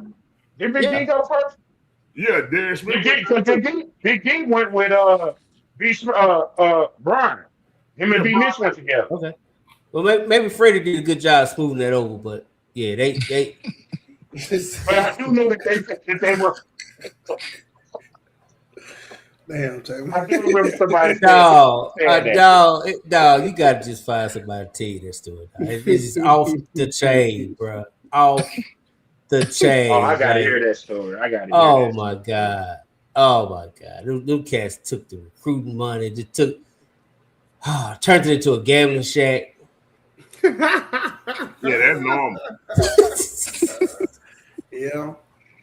That damn Oh God, I love my high school.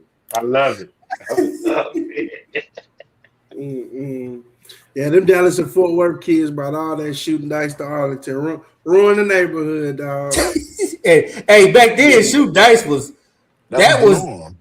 really the norm. Like you was go shoot dice. Like somebody had some dice. It just didn't even matter. Somebody was in the back of the school at the school on the blacktop shooting dice. Yeah. In the bathroom. Locker room. Yeah, everywhere. Yeah. What's going down? Yeah, they say them cats went down there with it. Turned that joker into a whole. Y'all gotta keep in mind that 88 team, they was the beginning of Black excellence. You know what I'm saying? So you know what I mean? That was a little different era there, man. That was the era the Jordan first came out. You know what I'm saying? The phones came out. You know what I'm saying? The threes, like if you won, and then everybody had the Jumpman warm-up suits. You know what I'm saying? Everybody had the beepers. With the gold chain. The gold chain and warm-up suit. Era. Man, you know what I'm saying? Everybody was emulating the Miami Hurricanes. That's how that shit was. That's really was. NWA, Todd. NWA. You know what I'm saying? That's the whole era. Yeah. That's the. Yeah. You know, Big that Daddy was the area. DOC. Yeah. You know what I'm saying? So. Yeah. Yeah. And that was probably the first high school team that really did it. Like that was high school team that really emulated the Canes. Yeah. You're probably down here. Yes. Well, out here. I don't know if anywhere in Texas they acted like that. Like, Ty, it really was like Them cats a block party. I bet Yates was the same way. Like if you I can see Yates. Yeah.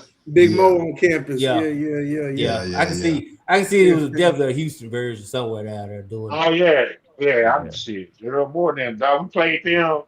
It's time we beat them, and we was balling. They go, hey, y'all gonna win this game, but we gonna win the fight.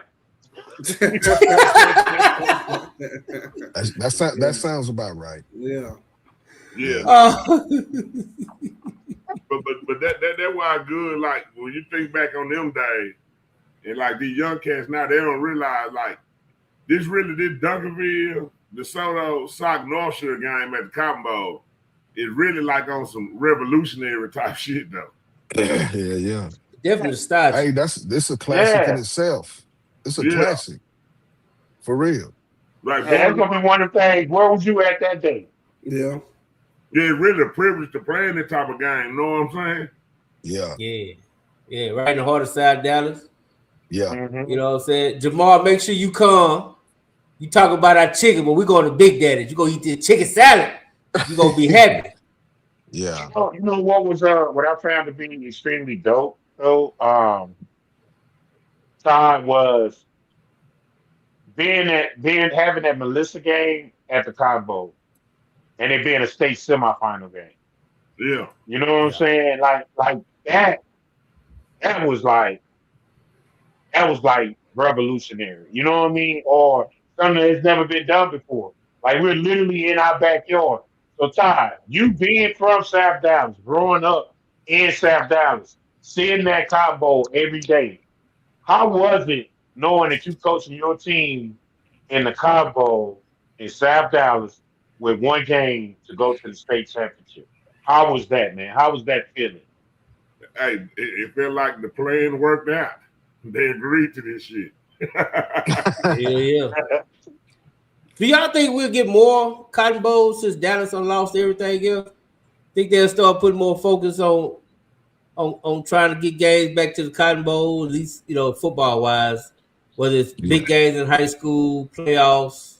I think it could be worked out, especially in the preseason. You know what I'm saying? I don't know why it can't be worked out in the playoffs. It should be way more playoff games.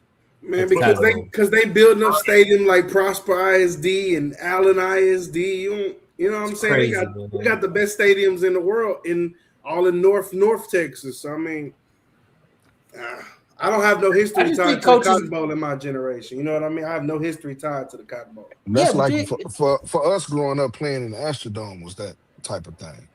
Yeah. You know it's what just I'm saying? generational. We didn't get to play in the Astrodome until the playoffs, though. But that was the shit. You know what I'm saying? Yeah, I think the preseason where it need to be practice. When you get the playoffs, it's gonna be it's just too big, really. You know what I'm saying? It needs to be a preseason where you can get about 2 or 3 games in there. Yeah, double header. Like, you can do that in the playoffs. Yeah, but because it's grass and the weather, you don't know how the weather may be. You know, you may not guess. But I wouldn't mind us playing Highland Park one year in the Cotton Bowl. Yeah. That'd be a good game. Yeah. Because y'all don't need to play Highland Park, Coach. That game be over by halftime. Why that? They don't have it. They can't compete with y'all in the trenches, and they won't. You can't get the football game started. Hold on, man. Let me tell you one thing about Highland Park, man. Like, don't sleep on that goddamn Scots with them bagpipes and them little dresses. Yeah, I don't in terms of the state, but I do against y'all because y'all the upper echelon. Like, man, it ain't a lot of teams I think should play y'all. It just is what it is. Man, we gotta beat them. Hey, so speaking of Highland Park, one thing that I don't know if y'all knew about Buck Randall is Coach Randy retired. But he came back. I didn't know that. He came back to coach Buck Randall. Nobody started as a sophomore since Matthew Stafford. Yeah. So he came back to coach Buck Randall. He had retired, and he only stayed retired for a week. But Buck been in that system, in that Highland Park, middle school and all that for a long time. But he came back to coach him. He didn't like being at home. He didn't like being at home either. You know what I'm saying? Now, was it worth it if they don't win? If they don't get a state championship out of it, or did they get a? No, they lost when they went. They lost. They lost in the championship. Yeah. His first one. Yeah. His first year. Yeah. But no, because they're not. I'm be honest, Coach. Bar injuries, they're not about to win state. They in the hardest goddamn region in high school football right now, Coach. You got DeSoto, Lone Star, Melissa, Lancaster, Cedar Hill. Coach. I don't think they about to win a state championship while Buck Randall is there. I'm gonna ask y'all this because we're gonna get ready to wrap it up. But is 5A D1 the best division in Texas?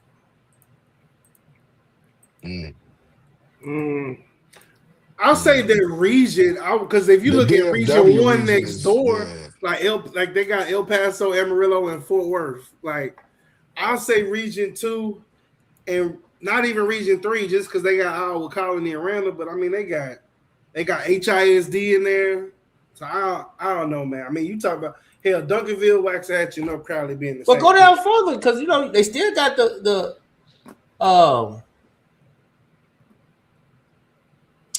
other schools down south of Houston. Man, I'm drawing a blank. Yeah, South Texas. So you talking about LaPorte, Angleton, LaPorte. Angleton, Port. Yeah, LaPorte. Yeah. They gonna be tussling for it. Then you got Randall in there now.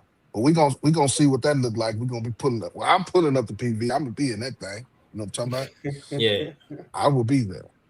What's the other one over there? I'm thinking of the black school down there. The one that we thought was going. They lost to. You talking about a high top Fort Bend Marshall? No. You talking about Beaumont? No, not Ridgeport. P-Bay Memorial, Ridgepoint 6A. No. That was 5A D1. They lost to somebody we didn't think they were gonna lose to. Was it Crawford? I don't think they're not in Begin with a P. Anymore. Yeah, PA. You talking about Port Arthur? PA Memorial. Yeah. I said Port Arthur. Yeah, you did. I'm sorry. I was listening for Port Arthur, but yeah, go ahead. Yeah. Oh, they are 5A. You right? Region 3. Yeah. I think Region 2 is the most top heavy. Yeah. Yeah, because you still got DISD. You still got because I mean, like the Carrollton schools, like. Yeah, they're not gonna win state championship, but like Creekview, shit, you got to pack your lunch in them trenches for that kind of game. So I think they got like Todd pack their lunch. Come on now, we gonna Coach. Come on, Coach. I'm talking about physically. Some of the Carrollton schools got something for you. But that's what I'm saying though. Like if you Lancaster, DeSoto, Cedar Hill, you've been playing Duncanville, Waxahachie. Absolutely, that's different. I get what you're saying there. You be getting beat by 50 points, but you've been playing them. Yeah, I'm talking about the trenches. But what I'm saying is, like, okay, you say District 5. You can say Melissa. I would say Melissa and Reedy and Reedy. Reedy gonna give you a battle. I don't know. Nah. Then you got. I mean, when you saying just for real, in District 6, you say Highland Park and maybe Richland. Yeah. Don't forget about Richland. Pretty good. Yeah, they always gonna be pretty good. They got my boy in the backfield. When you go to District 7, I mean, it's nobody in the last few years that get mentioned with the other 4 teams we done named. Then when you come to District 8, because them 3 teams dropping from 6A, and you may got 4 teams you can really mention in District 8. Is that the one with DeSoto though? Yeah. But yeah, well, I'll tell you what, I'm interested to see something there. No. Because they tend to play to the level of competition, and I think they will have to play every week. Yeah. And that would be kind of interesting. Midlothian is in that district too. Right? And Midlothian. I'm interested to see how they go in there. Even though I think if I had to pick the top 4, I would probably, DeSoto, Lancaster, Cedar Hill, and probably. But why automatically Cedar Hill? I'm gonna be like, why automatically Cedar Hill? Just because they moving down? No, they. I saw them at Ron Murray. They look better. Yeah, I like the QB. Yeah, that's what I heard the 707 team did look good. I did. They qualified this weekend. Yeah. But then what I'm saying though, Solomon, when you're looking at it coming down, like what's been Lothian's toughest game been the last few years in district? Highland Park. So I'm like, and Red Oak. Yeah, see, I think it's different when these three teams coming down because the caliber teams they used to playing against. Not saying they can't get beat or nothing, but they what you saying. A different physical brand of football. Yeah, but they haven't done anything in 2 years that'll make you say, "Hey, automatically I'm gonna put them." I mean, yeah, because I don't think they're outright just better than Summit.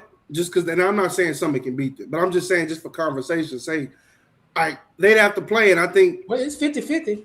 That's what I'm saying. And that's a 5A D2 school that just moved up. Yeah. Well, I mean, T-Law, South Lake, they promoted to DC. Well, both schools promoted to DC. Yeah. Okay, but then I'm gonna ask you this question: what schools have moved up and had more success than schools dropping down? Because like going up, okay, like you take Midlothian Heritage, they moved up and they were very competitive. Even when they was in 4A. Yeah, but when they was in 4A, like it was a difference between playing a DISD Carter and playing DISD Sock. You know what I'm saying? Right. Absolutely. You know, talking about Melissa was down there too. Yeah. They came up and they were still dominant, even with all the resources, but it was a difference. Yeah. Well, Anna was a state champion. Yeah, they moved up. So I think any team moving up, especially with teams that's dropping down, the teams that's dropping down should hold a slight edge unless the teams moving up are just loaded. Well, so when you moving up, you got to think about the depth in the trenches is different from when you was low. You in a lower division. You know what I'm saying? That's why it's broken up into those divisions. Is it's based on enrollment, but you got to look at the depth. That's why a lot of guys play Ironman football at the lower levels because they just don't have as many of those Ironman players that they can fit in to those major positions, those key positions. To go make a deep playoff run, you got to be, you know what I'm saying? You got to live with injuries. Yeah. You got to have that. Your second team got to be just as good as your first team. Yeah, you know what I'm saying? And if you see the hill, let's say Lancaster, even DeSoto, would you rather play Summit in Midlothian or walk Yeah, but I do get the logic behind that, but you still got to win the football game. You got to win the game.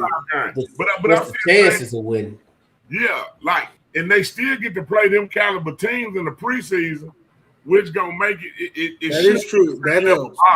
So now, even when you start saying, would you rather play Waxahachie or Duncanville, or would you rather play Melissa and Lone Star? Right. Yeah. But you got to look at how those teams came out that district. Remember when Cedar Hill made it back and they played Duncanville? They went to the 4th round. They went down there and thumped Hawker Heights and all them Central Texas teams, and they came back because the coaches know in that district, you know what I'm saying, that they're going to beat each other up going through those games. You know what I'm saying? Yeah, but they lost the first round last year to Round Rock? That was last year. I know, but I'm saying that's where we at now, though. That's what I'm saying. They got to prove it for me. That's all. How good with Randall moving up? How good is Randall and Iowa College? Is Iowa College moving up too? Yeah, they're in the same district. Yeah, they moving up. Okay, how are they gonna do moving up? It's gonna be tough. Iowa College. You know what I'm saying? So I got a question. Yeah. So is this based on saying okay, for example, DeSoto 6A, they dropped down to 5A. We expect DeSoto to be just as dominant as they were in 6A, correct? Would everybody agree with that? DeSoto, yes. I'll give you that for DeSoto. We should say DeSoto should be playing for a state championship in 5A based on what they've been able to do in 6A ball, correct? Yeah. Okay. Yeah. Then you take a team like Salina, who is moving up. Mm-hmm. Okay. Do we expect them to be just as dominant at that level? I'm be honest. I don't. I do, because if you look at 5A D2 right now, I think your logic is right, Coach Carr. But 5A D2 is the worst. That's a desert of talent right now. There's not a lot in 5A D2, but South Oak Cliff and Argyle off of tradition and program. I'll give you that. Nah, you tripping, Solomon. You tripping. Come on, Coach Ty. That's the Yeah. y'all got the weakest division right now, man. But why? But you can't say it's weakest because we pretty much ran the division. Besides losing in the state championship game. No, it had nothing to do with you, Coach Ty, because y'all had a tough division last year. That Melissa district. That's what I was gonna say. I think Anna and Melissa are bad examples because since they've moved up, they've only lost to their own district because that was a hell of a district. Nobody else has beat them but each other. And now all the good teams for 5AD2 other than SOC have moved up. There ain't nothing down there right now that could honestly. But can we say Solana has been dominant every time they moved up? Right? They've won a 3A state championship, right? It's taking them a couple of years to retool that to match up against the depth of the teams that they play. Correct. So it's safe to say that Solana historically is going to be just as competitive as they always have been. Right? Yeah. Now, okay, so now we take the teams where you was one of the fourth best team, the fourth best team in somebody else's district. And then you get realigned and now you're in a district where you're playing teams like, say for an example, I'm just throwing an example. Say you're in the District of Doom last year. You got Cedar Hill, Lancaster, Waxahachie, DeSoto, right? You got those teams, right? So now Lancaster has dropped down to 5A. Comparatively speaking, they have been playing competitive football in 6A. We should assume, and we should make assumptions, but one would think that a Lancaster team would be competitive at 5A based on how they've been playing up, so to speak, right? The level of competition that they're playing now in this 5A district ain't the level of competition they're playing in that 6A district. So I think in both patterns it works, but I also think, like Ty said, man, you can't look at a district. The teams you play in district matters, and I think that's the only thing that prepares you for the playoffs.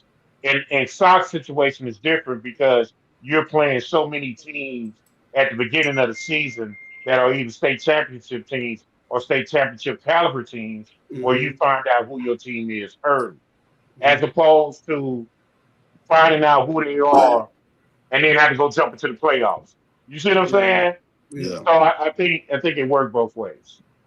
Yeah, and what I'm saying too is when you really get down to it, if you look at Region 1 and 5A Division, in Region 1 and 5A Division 1, you're really looking at who? Denton Ryan. So when you go to 5A Division 2, you're really looking at Argyle, Hold Joy. No, Coach, you said Division 1. You talking about D2? Now I'm talking about D2. Well, I'm saying in Region 1, it's not that more different. It's probably a little bit more. No, because Region 1, you got Argyle, you got Lovejoy, and I do still think that you still got Anna and Solana. That's all Region 1. And I think that Prosper Richland team is going to be a lot better than people expect. But even not putting them in there, you got some teams in Region 1, some programs with tradition. So then when you go to Region 2 in 5A Division 1, you're really looking at, like I said, Lone Star, Melissa, Soto, Highland Park. And then normally you would either say Lancaster or Cedar Hill. You know what I'm saying? One or two. Oh, you would say one of the two. Yeah. And I do believe one or two. I believe, now, me personally, I think Lancaster and DeSoto is going to meet twice this year. And so then when you come to the other team, you still Texas High, still a good perennial team that advanced year after year. Turl been doing, been solid doing what they've been doing. Brenham is a pretty straight team. Brenham is gonna be a threat this year. I had somebody tell me Timberview from Houston. Yeah, you got Timberview, but they might meet second round.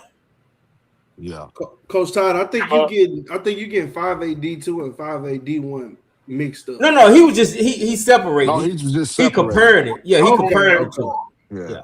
Okay. He said both of them Region 1s and 2s but 5A D1 and D2.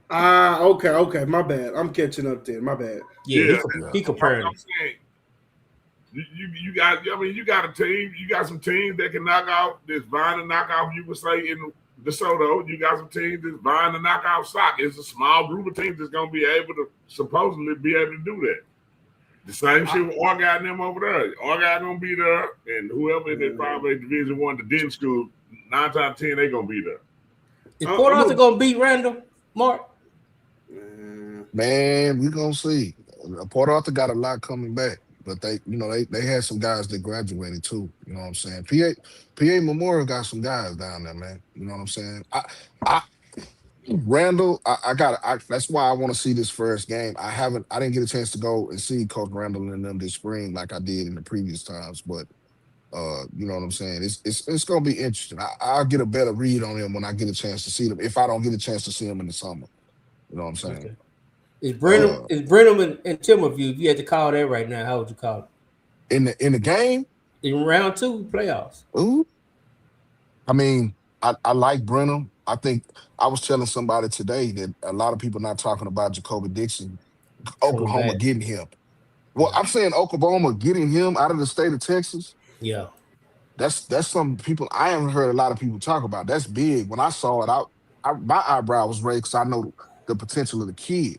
You know what I'm saying? And for Oklahoma to come get him, you know what I'm saying? But man, the things I've been seeing from Timberview, they're gonna be sneaky. You know what I'm saying? I think they're gonna be a surprise team. You know what I'm saying? I think Timberview got the best D line in 5A D2. Yeah. I mean, but this is my thing. You can't say they sneaky with it, but how y'all talk about them all the time. Timberview? Yeah. Like that ain't like sneaky ain't when you. But I wouldn't call it sneaky. I think they finally gonna meet some expectations. Well, I would say they won't surprise nobody, is what I'm saying.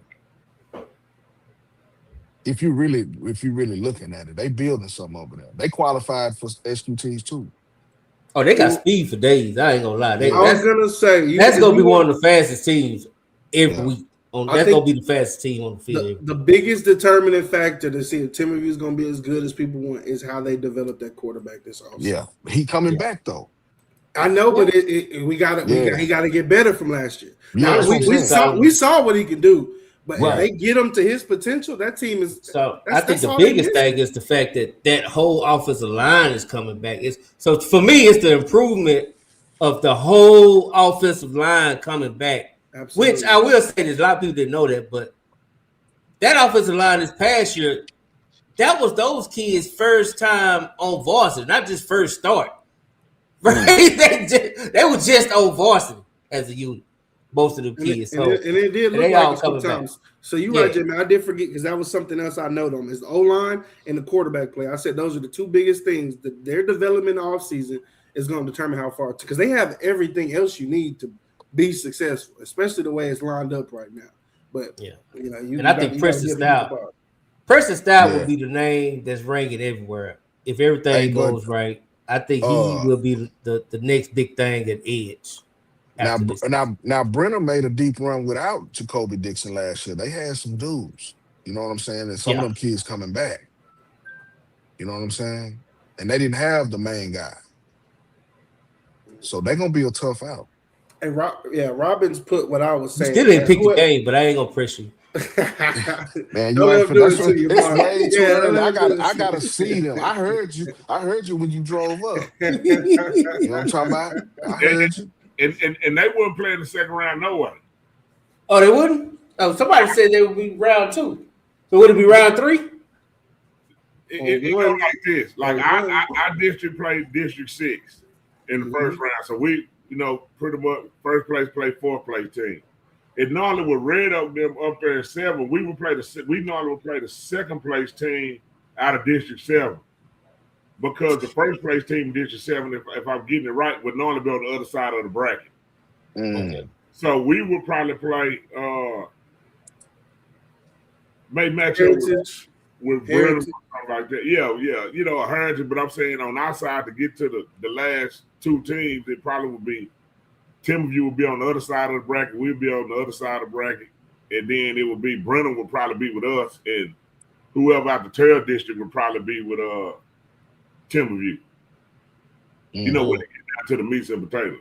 So what you're saying is Brenham ain't even gonna get the Timberview because they got to beat Sock first. That's what you're saying. I mean, we just trying to get rid of. I like everybody else. You know, you saying Brenham? Sock will probably play Brenham before Timberview? Is what you're saying? I think so. Yeah. If everybody is the district champ like it's supposed to be. Yeah. I think we play. I believe I had to go back and do them brackets, but I know we play 4, and we normally would play District 7, second place team, and they would play the third place team in District 8. And we would play that game. And then I forgot who we used to play in the third round. It used to be Midlothian Heritage, I believe. Oh, okay. I think so. That would be where I believe that would be where Brenham be at. But you know, as long as you got people like Lonzo Tussle, we can't win because we don't run fast enough.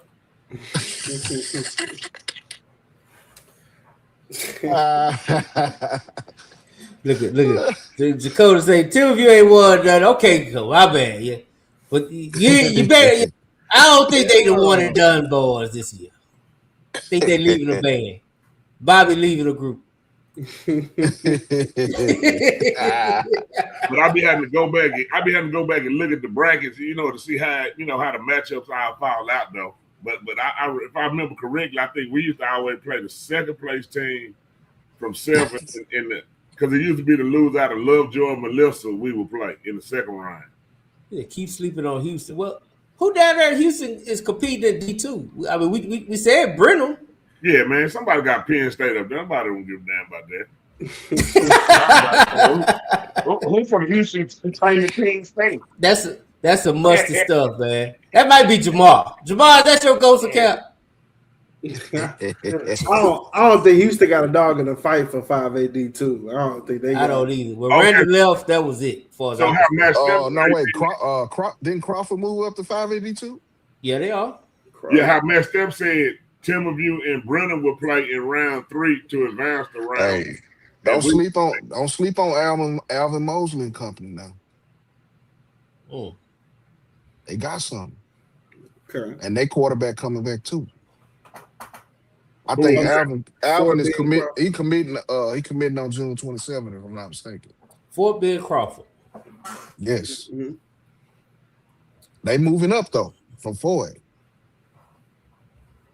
And Jamal got him in the state championship. We just talked about that, Jamal. You don't be listening. Even Ty, you said Ty is ace time. Even Ty it is harder to go up. So now you say they just go up and go to state.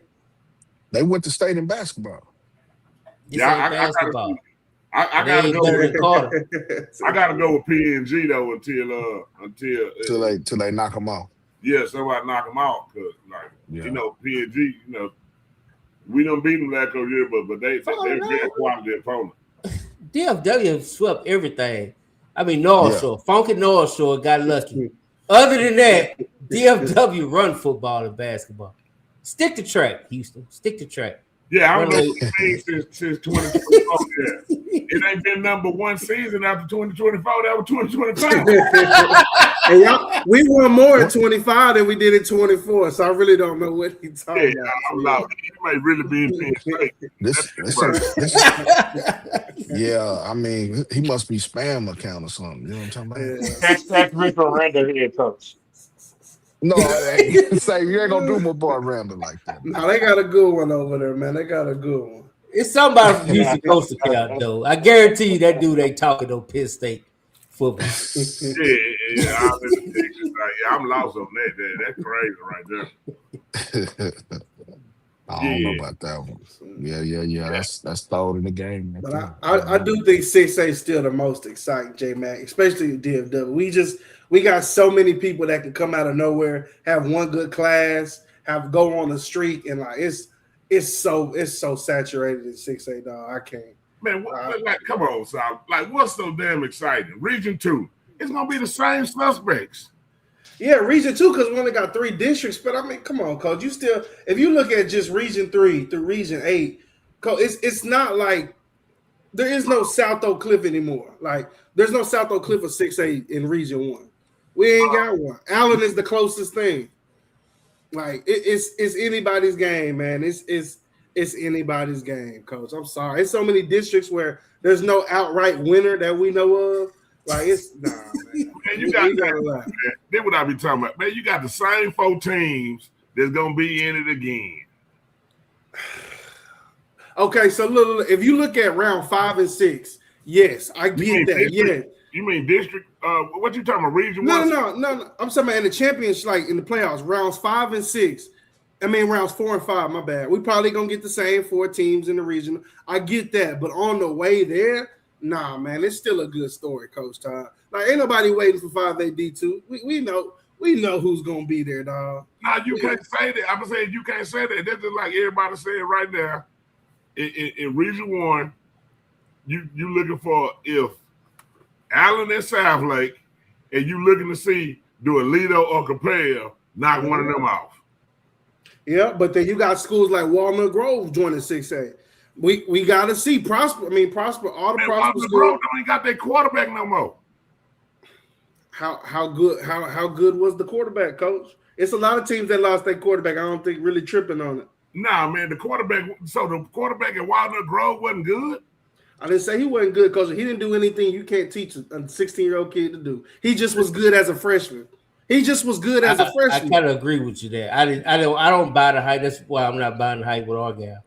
Like the quarterback at Dengar talking about he leaving, man. The Carter Morgan at the end of the year, the backup quarterback at Dengar proved he was better than the starting quarterback. So when they say he go to Anna, it's like good. Now we don't have to worry about who's gonna fight for a spot. But then what I'm saying, y'all can't say that about this man talking all this Houston. You must ain't seen no state championships the last 2-3 years. What schools in Houston is 3A? He just bored, dog. He missed. Yeah, I don't know why y'all giving it doing way too much attention. Yeah, he approved himself now. But Solomon, like, come on, man. When you looking at it, come on, man. Man, y'all sleeping on Hayes Hackney, cuz. No, I'm not saying he's not a good player, but if I had to pick between who I would rather have, I'd take Cam. You think he elite? That what you trying to say, Mark? I think he had elite. He had some good receivers. I think he had the best running back in the Yeah, I'm saying though, but you got to have a good running game to have a passing game. I'm not. He had a great running back. He had a great running back. That will probably have the passing game, because I saw the whole time. They threw it 2 and 2. Yeah. I tell you what, he's not better than Argyle's last quarterback. He ain't gonna do a better job at Argyle than Gasperson did. He got better weapons on the outside than hold on. at Walnut Grove. So in order to be better than Argyle last quarterback, what that mean? I mean, to tie him, he just got to get to the 5th round, right? No, I'm not talking about just how well your team does. I'm talking about how well he played. I think McGuire Gasperson was a great quarterback last year. In the last 2 years. Yeah. I think Hayes Hackney balled out as a freshman at a new school. It was like, and of course, Coach, if you had a brand new school, I'm gonna play the freshman anyway, because I know I don't need to. I got 1 year with the senior, and then he gone. Like, I can build my team coming into UIL around this quarterback, and it's pretty simple offensive system with a great offensive line, great receivers, and a great running back. I mean, I'm not saying take anything from that kid, but so he ain't gonna have that at Argyle. He ain't gonna have as good as an offensive line. He gonna have the best receiver around, but he gonna have an offensive line. And he gonna have a great coach. It's a great program. I think he's gonna fit in at Argyle the same way he fit in at Walnut Grove. It's catered to the quarterback. It's gonna be more him. It's gonna be more what's around him than building it around him. Now he won a lot of games over there too. You got to give him the experience. He did. That was a winning team. That's why I'm saying they're exciting. But now he has an experienced quarterback. That counts for something. Yeah. Plus he's an athlete. He's actually a standout baseball player too. I see that a lot. I see a lot of that in those northern schools. I do see that a lot. Yeah. And Love Joys and the whole wide receiver core play baseball. I will say this is a big year for him. You know what I'm saying? But he's proven he's a winner. Don't we like winners? In a tough district too. I will give him that, Coach Ty. He won in a tough district as a freshman and sophomore. He beat Melissa. He beat Lovejoy. I was at the game. Yeah. Absolutely. He's making the throws that he needs to make. But I'm saying, Coach, I think Prosper. I think they built a good they're building a good program. I think it's still early in the process, but they're building a good program. And every prosperous school you look at, maybe outside of Rock Hill, they got the trench play. They got the offensive line. They coach. The players are coached well. You can see the difference between a kid that's good at football and a kid who might not be that good, but he's coached well. They coached well up there. So you got parity, man. More parity than I think. Like we said, 5A D1, just Region 2 is tough. But what are we talking about? It's gonna be Smithson Valley. It's gonna be whoever comes out between Lone Star, DeSoto, Lancaster, and Highland Park. I don't think Highland Park can beat any of those teams. So I think 6A is too many things that can go right for the right teams versus the other districts. It's not the same. I mean, we hear this, but it always is the same story every year. Yeah, somebody got to break through, Todd. Somebody got to break. How many teams in the past 10 years can we say can beat Duncanville? Other than North Shore. South Lake and it's North a small list. 3. Nobody in the state of Texas. They have to come and build these teams from Cali and Florida and all that. Yeah, and that's why I don't like when J-Mac be pooping on Waxahachie. I don't care how great Waxahachie is. They gotta beat Duncanville in the 4th round. Okay, well, I'm gonna say don't say they can't beat them because they did it. You're right, but they gotta beat them in the 4th round. Like that's what I'm saying. But everybody, like, but you'll get your answer. But that's everybody, right? Until you do it, you got to do it. I get that. But you know me, I like to be the front runner, man. I'm just letting y'all know, bro. I'm trying to alert the masses so you don't act surprised. The wild card in 6A D1 is Allen now. Yeah, I think they're the front runners for Region 1. I can't wait to see it. I got to see how they come out of this preseason schedule. Yeah. Did they call you time for a game? Because it seems like they called everybody else. No, I don't remember them calling up. We probably ain't got enough money or something for them. They definitely called everybody else. Yeah, they be wanting people to come play out there. Like, nah, you got to come back the other way too. Yeah. Or bring the Kincaid.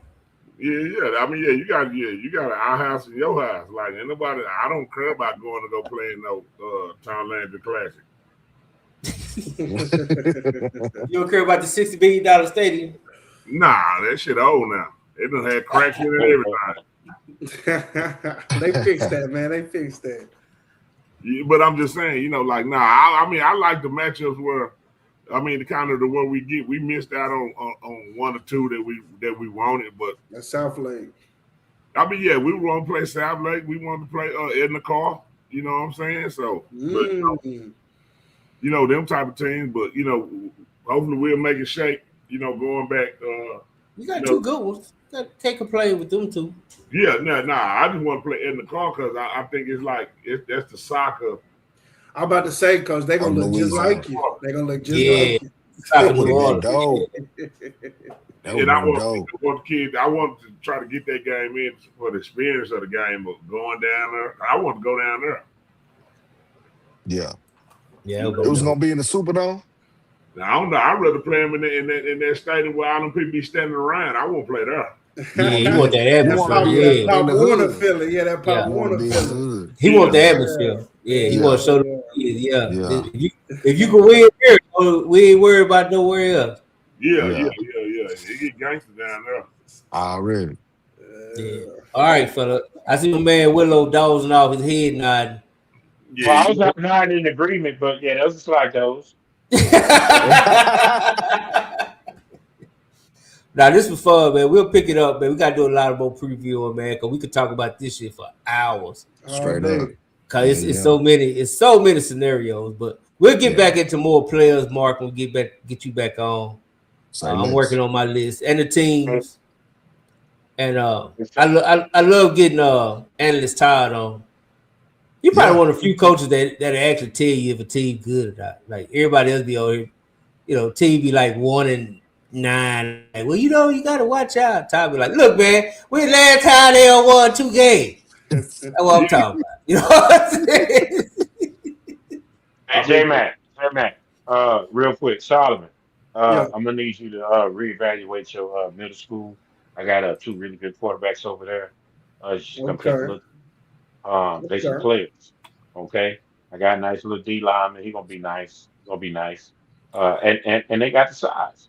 So whenever you get a chance, come holler at us. I was telling J Mac I got a schedule change, so I got my weekend nights back to me. So I do want to get out to some middle school, some JV, and I know y'all the guys, Mark and J Mac, y'all hear about who's good in middle school, what JV freshman team I need to see. So I'm gonna be in touch with y'all. I'm gonna come check so you out. You're available for picks this season. Yeah, I could do Wednesday nights for sure. Now I do gotta get up early and go to work, but I could do it for sure. If Coach Carr can get up and do it, I can get up and do it too. Hey, listen, y'all got to make sure y'all go ahead and schedule that 3 games. Y'all need to make sure y'all schedule Holmes, Todd, and the championship game. Okay. Okay. Right. And we play our freshmen at JV, they play Lone Star week 2 and Argyle week 3. I'm excited about Argyle. I don't think Lone Star is not a program yet. They got some really good kids right now.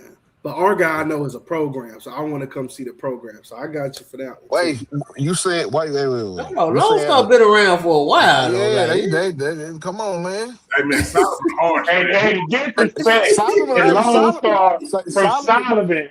Listen, it's real. It's real. It's just hard. I like it. Lone Star they can't block. I'm sorry. We finna go.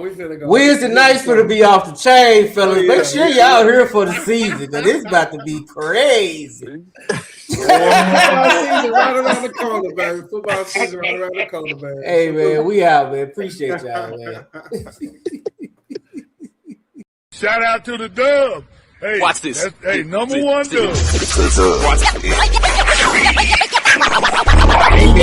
Football talk is a big hit. Sunday nights to Wednesday nights, we striking a match cause we lit. Y'all know the name, we call it the Dub. On Friday nights, it feel like a club. Getting that VIP treatment on the sideline, they showing us love. Great interviews, go Hoods, putting in work, go good. Texas youth and high school talking to page on Facebook, go good.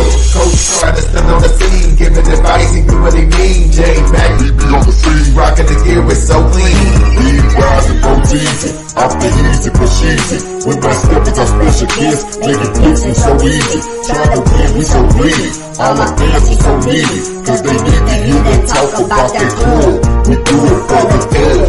We do it for the dub. We do it for the dub. We do it for the dub. That GF dub. We do it for the dub. We do it for the dub.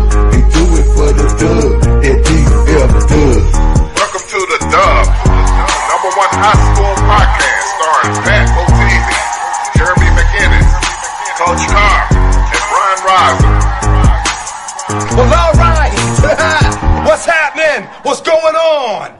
Welcome to the number 1 talk show. Speak out. Speak out. Speak out. Speak out. Speak out. Speak out. On to the next round. Salute. Get ready. Dub salute. Hey.